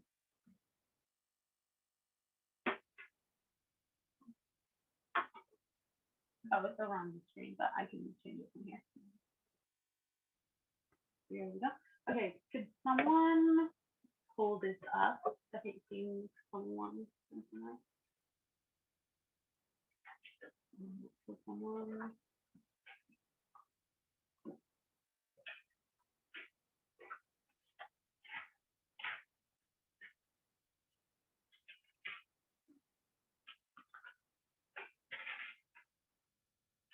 Manasseh was 12 years old when he began to reign, and he reigned 55 years in Jerusalem.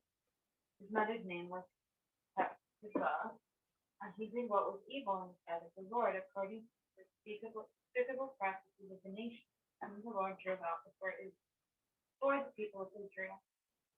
For he rebuilt high places that Hezekiah, his father, had destroyed, and he erected altars to Baal, and made an Asherah, as Ahab king of Israel had done, and worshipped with all the host of heaven and served them. And he built altars in the house of the Lord, of which the Lord had said, in Jerusalem I will put my name. And he built altars for all the hosts of heaven, in the two courts of the house of the Lord. And he burned his son as an offering, and used fortune telling and omens, and dealt with mediums and necromancers. He did much evil in the sight of the Lord, provoking him to anger. And the carved image of the Asherah that he had made, he set in the house of the Lord, set in the house of which the Lord said to David and to Solomon his son, in this house and in Jerusalem, which I have chosen out of all the tribes of Israel, I will put my name forever. And I did not cause the feet of Israel to wander any more out of the land that I gave to their fathers, if only they will be careful to do according to all that I have commanded them, and according to all the law that my servant Moses commanded them. But they did not listen, and Manasseh led them astray to do more evil than the nations had done, whom the Lord destroyed before the people of Israel. That was long. Yeah, and I wanted to reread what Manasseh's doing. So he sets up some bad things, builds altars, but specifically in the house of the Lord. And it says, and he burned his son as an offering, and he used fortune telling and omens, and dealt with mediums and necromancers. In verse 7, and he carved, and the carved image of Asherah that he had set in the house, of which the Lord said to David and Solomon, ... And so, this is sad, but also interesting because of their view of idolatry, which was that that idols and gods had wives, and typically Asherah was the wife of the Most High God, and they're putting Asherah in the temple of God.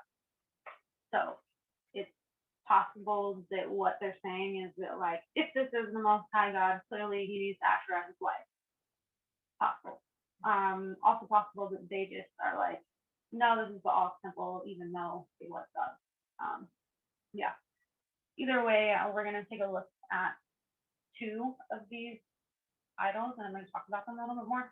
I think some of this is review. Sorry, this is a lot on one slide, but I'm trying to combine a lot. So but yeah, I think a lot of this is review. So Baal was kind of a generic term that meant the Lord of. So you might say the Baal of such and such, and it was like, I don't know, the Baal of the wind, and it would just be Lord of the wind. And so when you see multiple Baals, it usually means just multiple gods of some smaller parts of the earth. But there also definitely was one like god that Baal referred to. He specifically was over rain, fertility, and storms. And depending on the area, it was either Asherah was either his mother or his wife, like kind of depending on the tradition of the area. And I think you like probably remember this from Song of Songs teaching, but they're doing pretty nasty stuff. And they're singing nasty songs and having basically like orgies as their worship practice. And a lot of it had to do with if you do this physical action, then it entices the gods to do the same. And Baal specifically was the god of fertility, and they believed that rain was the demon of the gods, which is gross. But they're like in order to worship this god, basically, they're like, we need to do like sexual stuff to make this god rain. Gross. And a last thing, which I don't think anyone's mentioned yet before. We see Moloch, I think mostly in the Bible and not often outside of that. And people think that it's possible that Moloch is actually a type of offering rather than its own unique god. And the type of offering is offering your kid to something. And that's significant because Baal, his association animal is a bull, and he's sometimes represented with a bull's head. And so this one up here, it's actually a ram's head that gets horns. I think that's Baal. And then this is a seal that kind of shows these people carrying a tiny human to this thing with horns. And so they think that that's the offering Moloch. And behind this is a temple to Baal, and that's in Syria. Yeah. So we'll look at Baal more in a second. And this is Asherah. And I guess when you're looking at goddesses, it's a common theme is that wide hips and big boobs are like symbols not just of sexuality but actually fertility. So usually the like matron goddess has really wide hips, which is what Asherah has, and she has 70 kids, so she's pretty fertile. She's got like goats on either side of her, and this picture that was from Syria. Let me get my cursor down here. So this one's from Syria. She has goats on either side of her. And then also again, like she's holding breasts, which I'm sure has to do with fertility, also probably other things. And this one she has kids like nursing, goats on her thighs, and also she's like holding open her vagina. So it's pretty suggestive.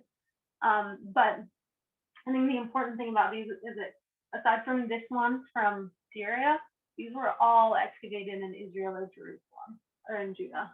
So that's kind of crazy that like a lot of our surviving relics of Asherah are from Jerusalem and Israel. That's sad.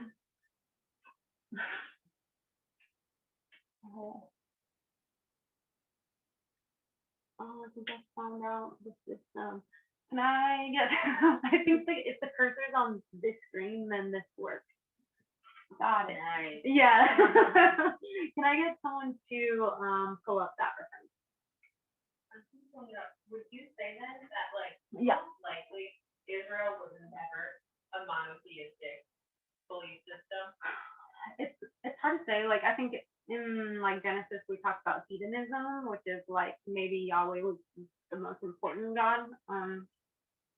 I like to believe that they were monotheistic, like with Moses leading them, but it seems like even when they're following Yahweh that people are like hiding away because of stuff. So my heart wants to say yes, but my brain says no. Yeah. So maybe that's where we'll compromise. Yeah. Can I get someone to pull up this reference for me?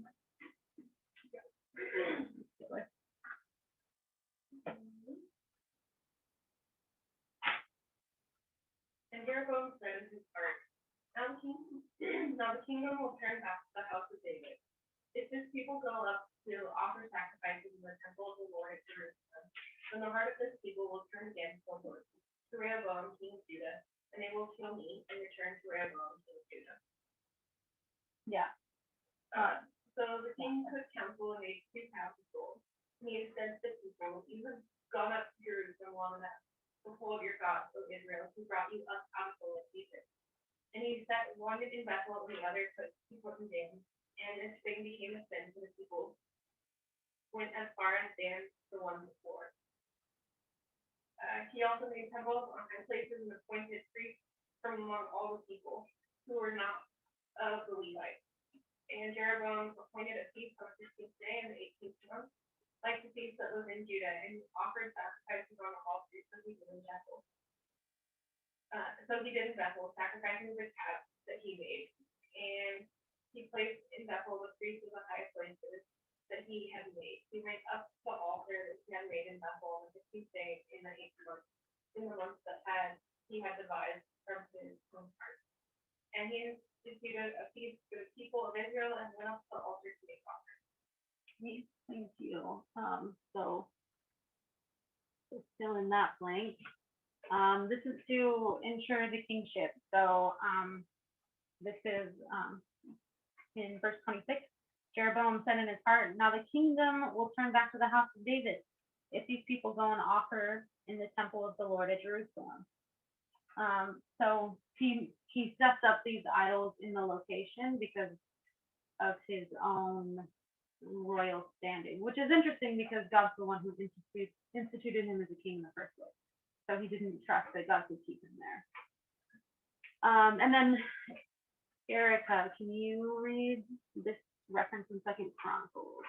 I think this was your guy. Yeah. In the time of his distress, he became yet more faithless to the Lord. The same king. I don't think that's fine.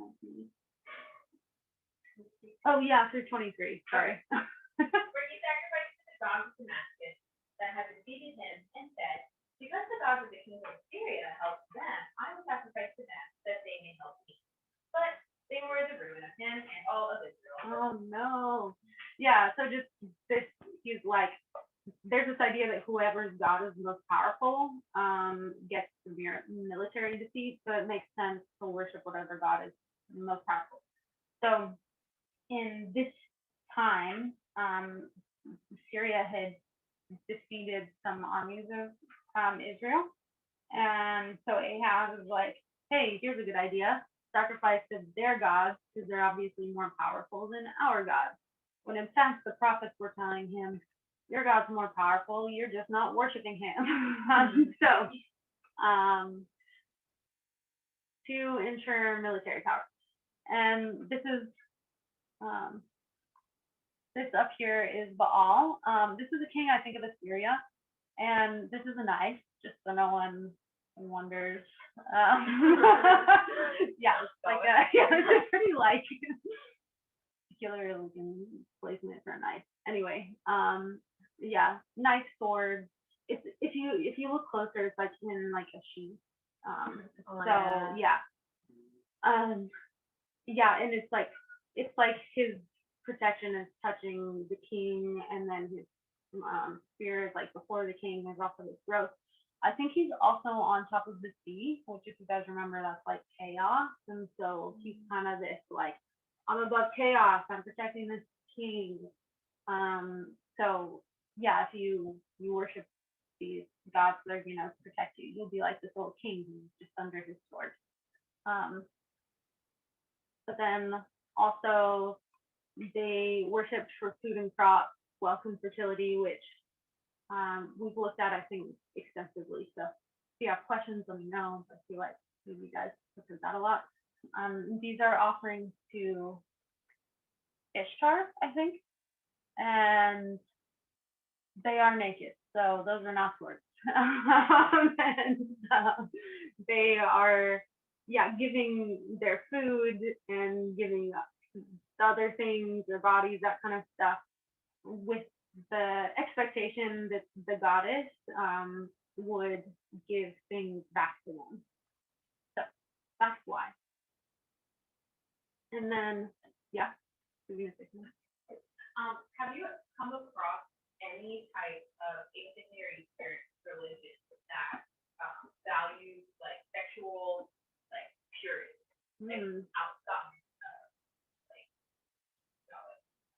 I would say yes, but it's usually like virgin women who have some sort of like ritual purpose within the temple. So they like perform rituals essentially. But yeah, I've seen it. It doesn't have to do with like chastity prior to marriage, but more to do with being a virgin ritually. Yeah. Not saying it doesn't exist. That's just looking up too. Yeah.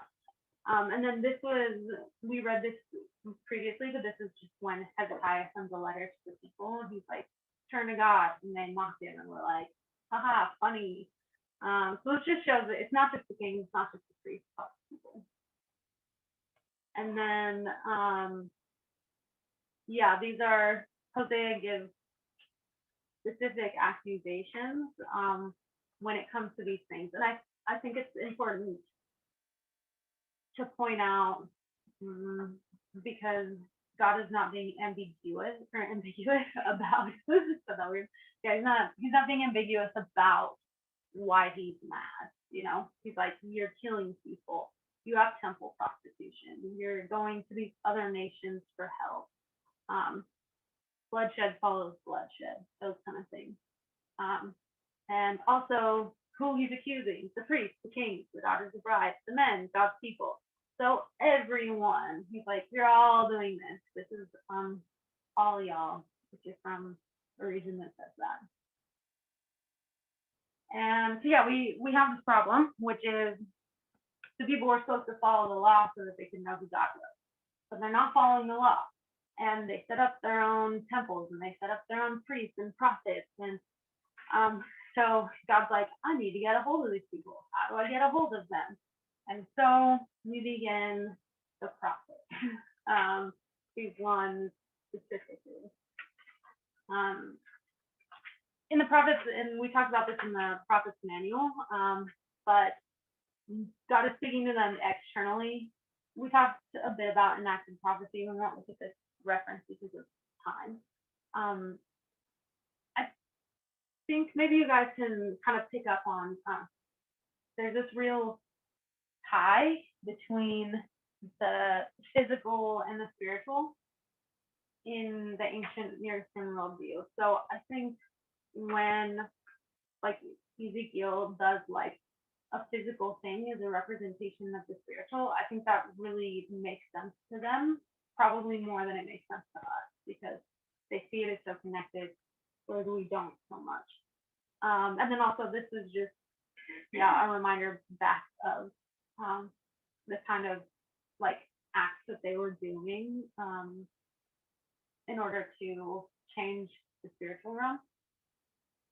And then Hosea's life was an entire prophecy. I think there's one more thing that I want to say about this, but I don't remember.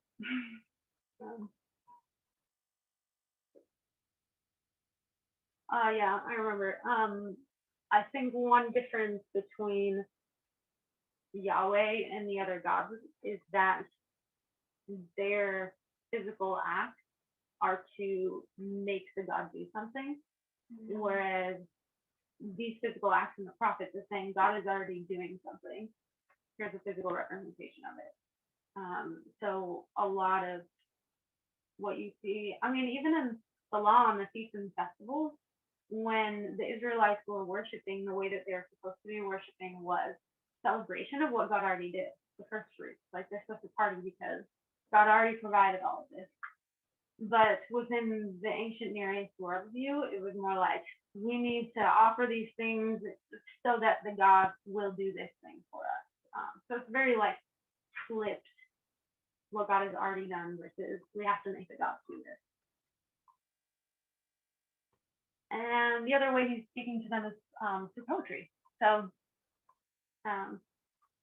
we looked at Hebrew poetry a bit in the prophet seminar, but I kind of want to look at not Hebrew poetry. So we're gonna look at the cycles of Baal.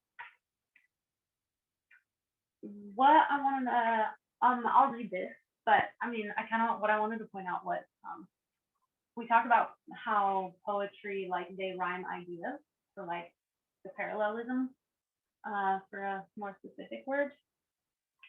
So you see that here, if it'll work. This is in the story. This is Baal and then not his sister.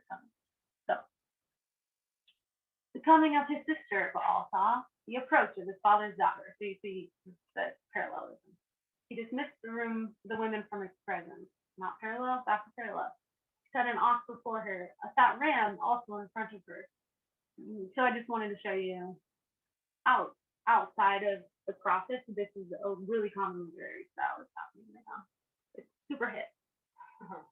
And then this is to show that there's also an exchange between like 3 parallel lines, 2 parallel lines, 3. So there isn't necessarily consistent structure in terms of which lines are parallel. And this scene is Anat is going to El, who's the father of all of these, and she's telling El to build Baal a house. So this is an excerpt from that. The virgin Anat replied, "Let not the sons of your house, El, let not the daughters of your house rejoice, let not the children of your palace rejoice. I shall surely seize them by my right hand. I shall smite them by the strength of my long arm. I shall strike the top of your skull. I shall make your gray hair run with blood, the gray hair of your beard with gore." So she's like a virgin warrior, kind of like super gory. Yeah, she's kind of, I don't know how I feel about that. She's like really cool and also disgusting. And then this is El's response. El replied from within the 7 chambers, through the 8 facades of the closed doors. And just to point that out, you'll see this in the prophets. Sometimes you'll say like for 3 offenses and for 4, and it's just this kind of building on numbers, just to highlight or exaggerate something. I know you, daughter, that you are pitiless, and that among goddesses there is no contempt like yours. What do you desire of me, virgin or not? And I think what's important about El is that I would say of the gods of the time, he's the most similar to Yahweh, and that he's the only one who cares about morality. He's the only one who cares about the hearts of people. He's also the creator God, so everything came from him. But he's super passive. So like anytime any of his kids, like you see Anon comes and is like, "Yo, I'm gonna kill you," and he's like, "Okay, what do you want?" So he just lets the other gods overrule him, which is interesting when you think of if that's the perspective of a god of morality, because I think what we see in the prophets is that God is a God who cares about justice, but is not passive. And it's this tension between justice and mercy that you see in the God Yahweh, that he's like, no, there will be justice because these people are not following in things that are right, but then also like, I love you and I don't want you to go down this path. So Yahweh encompasses these things that they seem like they can't actually reconcile to be the same being. So interesting thoughts on El. This is the seasonal cycle of Baal. So as the season turns from like spring to summer to fall to winter, these things are what's happening in the spiritual. So, depending on the story, either Baal or Asherah kills Yam, who's the god of the sea, which is symbolic of chaos. And then Asherah tried to convince El to give Baal a house. And then this is kind of primarily, I think, where people focus is this duel between Baal and Mot. Mot is the god of death. And so, yeah, Mot actually initially kills Baal, and that's the time. I get this mixed up, but I'm pretty sure that's summer, because things are like scorched and not growing. So Baal is dead. But then he comes back to life. I'm not sure how. He gets the cow pregnant. Don't know how that works. Yeah, it's weird. Oh no, he dies then, and then Anat, after Mot kills Baal, Anat is mad. She loves her brother. She kills Mot. They all come back to life. Baal kills Mot. Okay. And that happens every single season. So this is where Anat kills Mot. And I want to read it because it's like super gory, but I want to read it for a reason. She seized divine Mot. With a knife she split him. With a fan she winnowed him. With fire she burnt him. With millstone she ground him. With a sieve she sifted him. On a step she abandoned him. In the sea she sowed him. His remains the birds did indeed eat. The scraps the sparrows did indeed consume. Remains to remain cried out. So she's super violent. Also, she kills Mot, but in the end, Baal gets the credit for killing Mot. So I'm like, what the heck? What I want to point out is, I just thought it's interesting. Maybe it doesn't have a lot to do with this, but remember how Jezreel means both God scatters and sows. Here she's both scattering and sowing Mot. So I just thought that was interesting, but it doesn't mean anything. The other thing is that this really gross, nasty stuff is happening in the spiritual, but all that's happening in the physical is the changing people. So it's just kind of an interesting when you think about what do these really gory things represent to people. I'm not sure. I wouldn't go as far as to say that it's all entirely symbolic. In terms of people will read this and think nothing is happening. But I also wonder if what we read is super graphic, if they want to understand it as graphically in the physical as we do. I'm not sure. I wonder that. So they come back to life. And I just want to read the end of the battle. It's important. Mot says to Baal, give the first of your brothers whom I may eat, and the anger I feel will depart. If the first of your brothers you do not give, then I shall seize the literal line. It will be time I eat mankind, and then I ate the multitudes of the earth. So Mot's like, you know what will make me not angry? If I eat everyone that you love, but if not them, all of the humans. And so in their mindset, Mot's like, he's gonna eat them all, so that's not good. And then this is their final battle, which is they glowered at each other like burning coals. Mot was strong, but all was strong. They gored like wild bulls. Mot was strong, but all was strong. They bit like serpents. Mot was strong, but all was strong. They tugged like hunting dogs. Mot fell, but all fell on top of him. And then let Baal be installed on the throne of his kingship, on the backrest, on the siege of his dominion. Come, pray to the fresh meat, yes, eat the offering bread, pray, drink the libation wine. And this celebration would be the time when they're celebrating, when they're eating, because the god Baal just killed the god of death. And so they're like, yeah, let's worship this god who just killed death, who wants to eat us all. And then this is kind of ties back into Hosea a bit. So this whole thing ends with an author bio. So in the Milku, the Shumanite wrote it. the student of Atanu the diviner, chief of the priests, chief of the temple herdsmen, sacrificer of Mishmad, the king of Zizrit, lord of Yargab, and ruler of Sharman. So I think it kind of makes it more real that like an author actually wrote this. And this sort of like diviner, these priests, this is what Jeroboam the first set up. When he set up his own priesthood, when he set up his own rituals and his own location and his own altars, they were starting to write Yahweh into these kind of stories. And so it was like a really big deal that he did these things. And so when the king,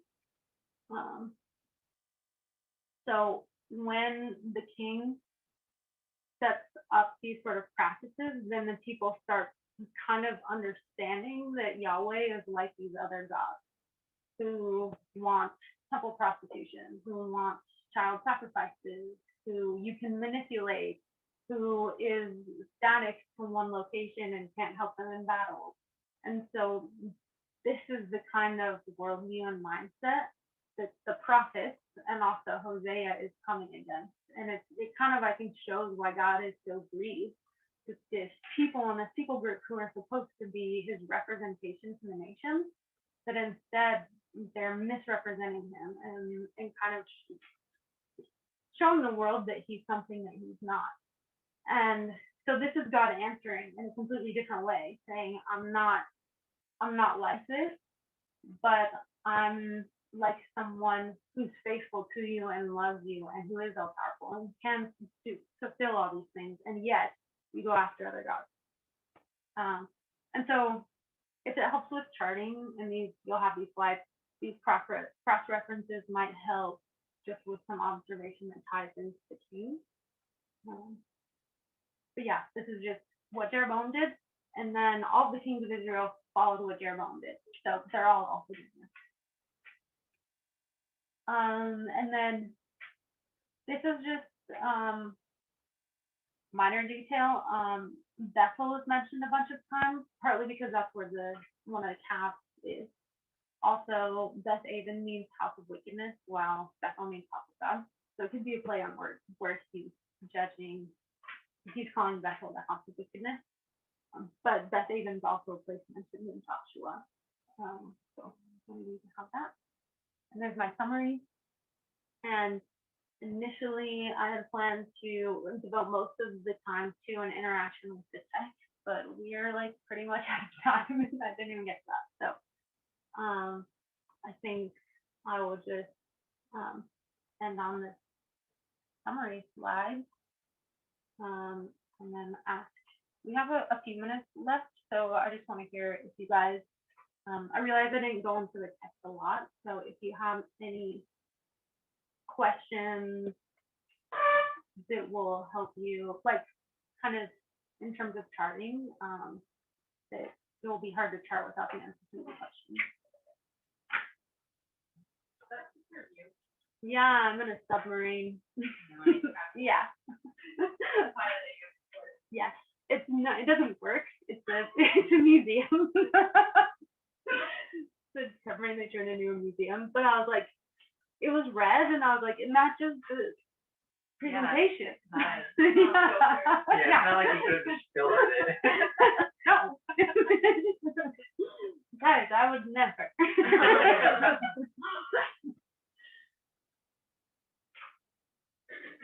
So when I first read this book, I was thinking God tells Hosea, so go like marry a prostitute, okay, or like do what he's doing, he's gonna love her, whatnot. But then I was like, but then he goes and buys this lady. Yeah. And I was like, how can you say, like, how can you go and just buy someone and you're like, you're gonna love me? Yeah. And then say that God, out of that God is still loving. Like, for me, that was like, whoa. Like, not really clash with, challenge a lot of kind of how I viewed the story, having read it in the past.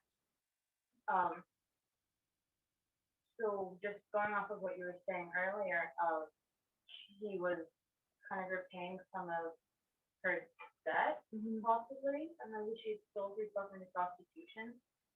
Do you know, like, I trust you. Yeah.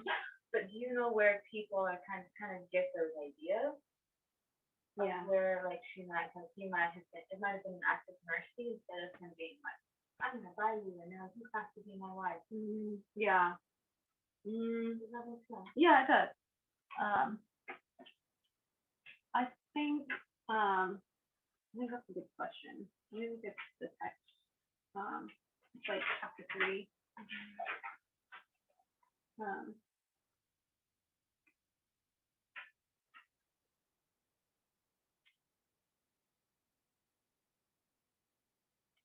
Yeah, I think it's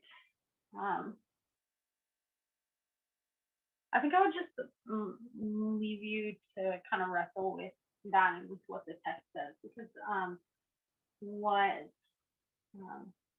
I think what we can say is that he is kind of paying the price of someone who's a slave, and they kind of basically the details between chapter 1 is like we know he married someone, and then in chapter 3 that someone is not there, so she went off somewhere. And some of it has to do with, I think, the way that God talks about, like, the, I can't remember what chapter it's in, but God talks about, like, the wool and the flax and the wine and that kind of stuff, saying that, like, he's saying, like, your lovers, you say that your lovers gave it to you, but it was always mine.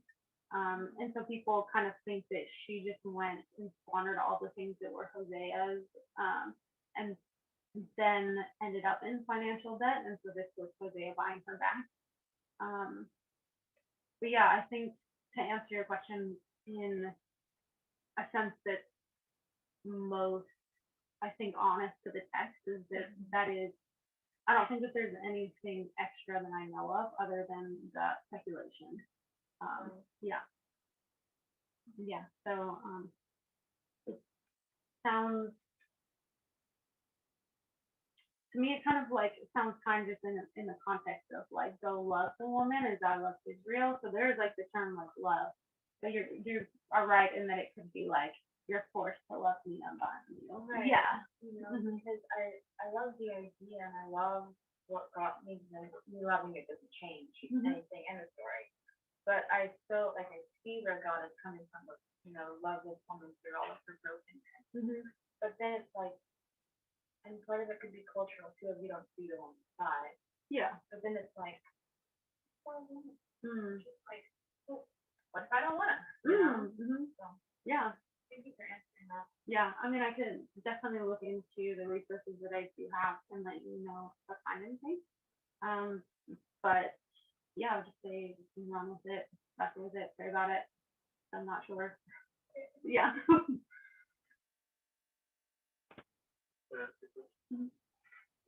In chapter 5, verse 13, it says,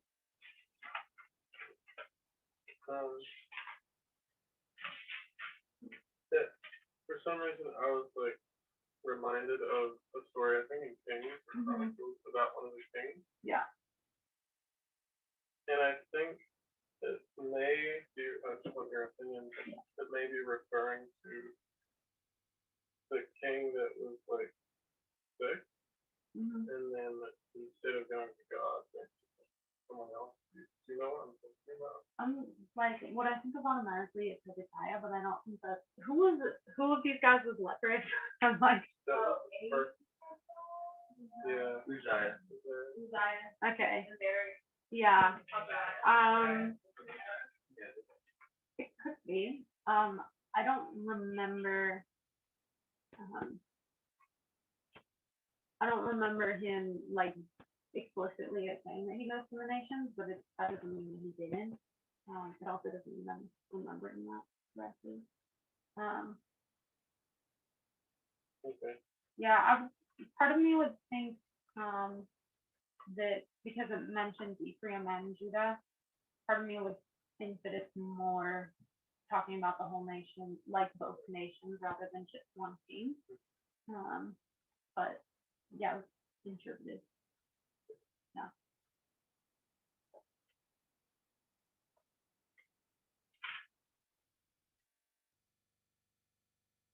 I had a question about, sorry, 6 verse 11 says, for you, O Judah, a harvest is appointed. I don't know if you have any thoughts of what that meant, because the bit before it is all kind of judgment, so I was like, is it for judgment, but then the bit after is restoration, and so Yeah. it's more about. Yeah. These like it kind of sounds like a good thing, and it's these kind of like I don't know if you'd call it an interlude, but it feels like an interpolation of Judah. It's kind of the things that make me think that maybe it was spoken to Israel, and then when it was compiled, they kind of like tacked on things for Judah. I don't know, but it is talking about judgment, and then it's like, but I will restore Judah, and I think you see that a few times. Maybe you can like observe it as a repeated thing. I don't know, but I think you see a few times like the strings of judgment, and then it's like, and I'll restore Judah. Yeah, and in one of them specifically, it says that I won't restore Israel, but I will restore Judah. I don't remember where it is. Yes. We have just a couple more minutes, so if anyone else has questions, I can probably do one more question.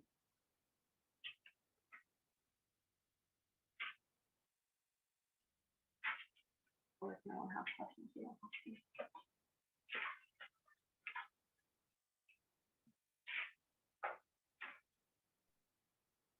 Are there no more questions? Nope. Yeah.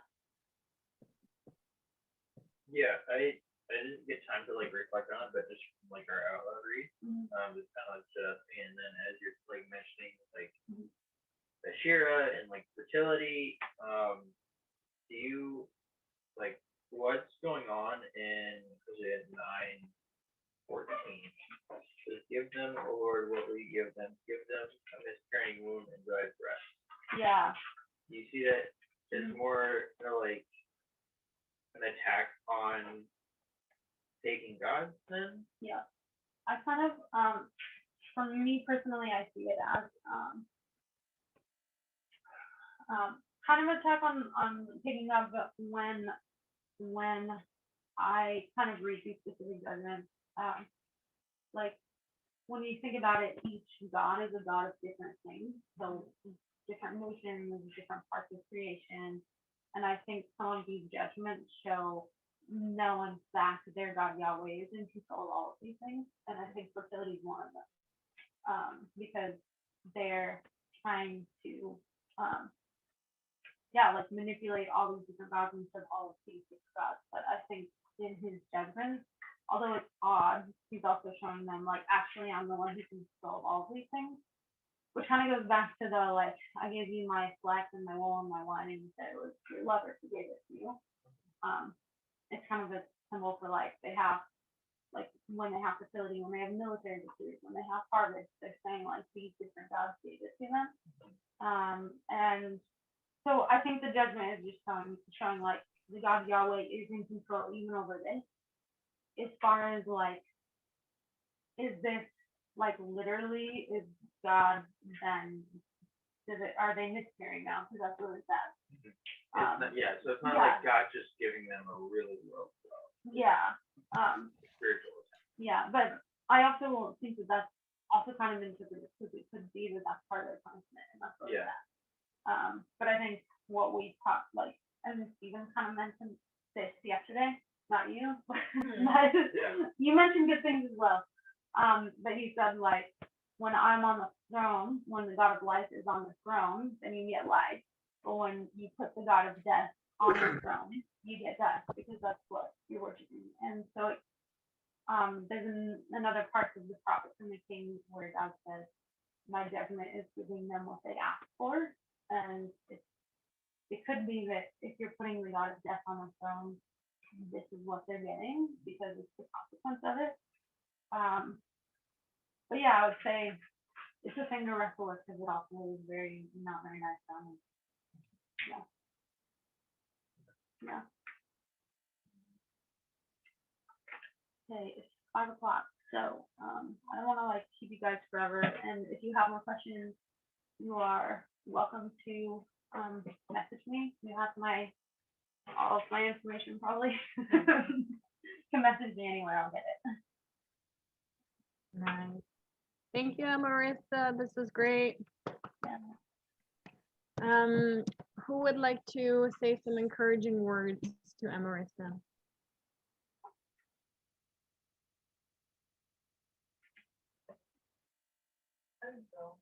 You did a fantastic job. Thank you for like going over this again. That was awesome.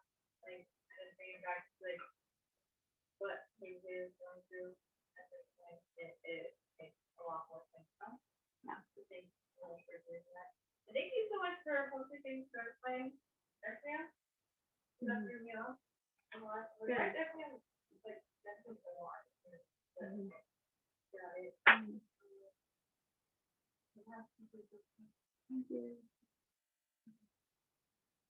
Yeah, definitely for all the visual people, this helps. And yeah, I don't know if are you gonna leave that there? I mean, I could if you guys want it.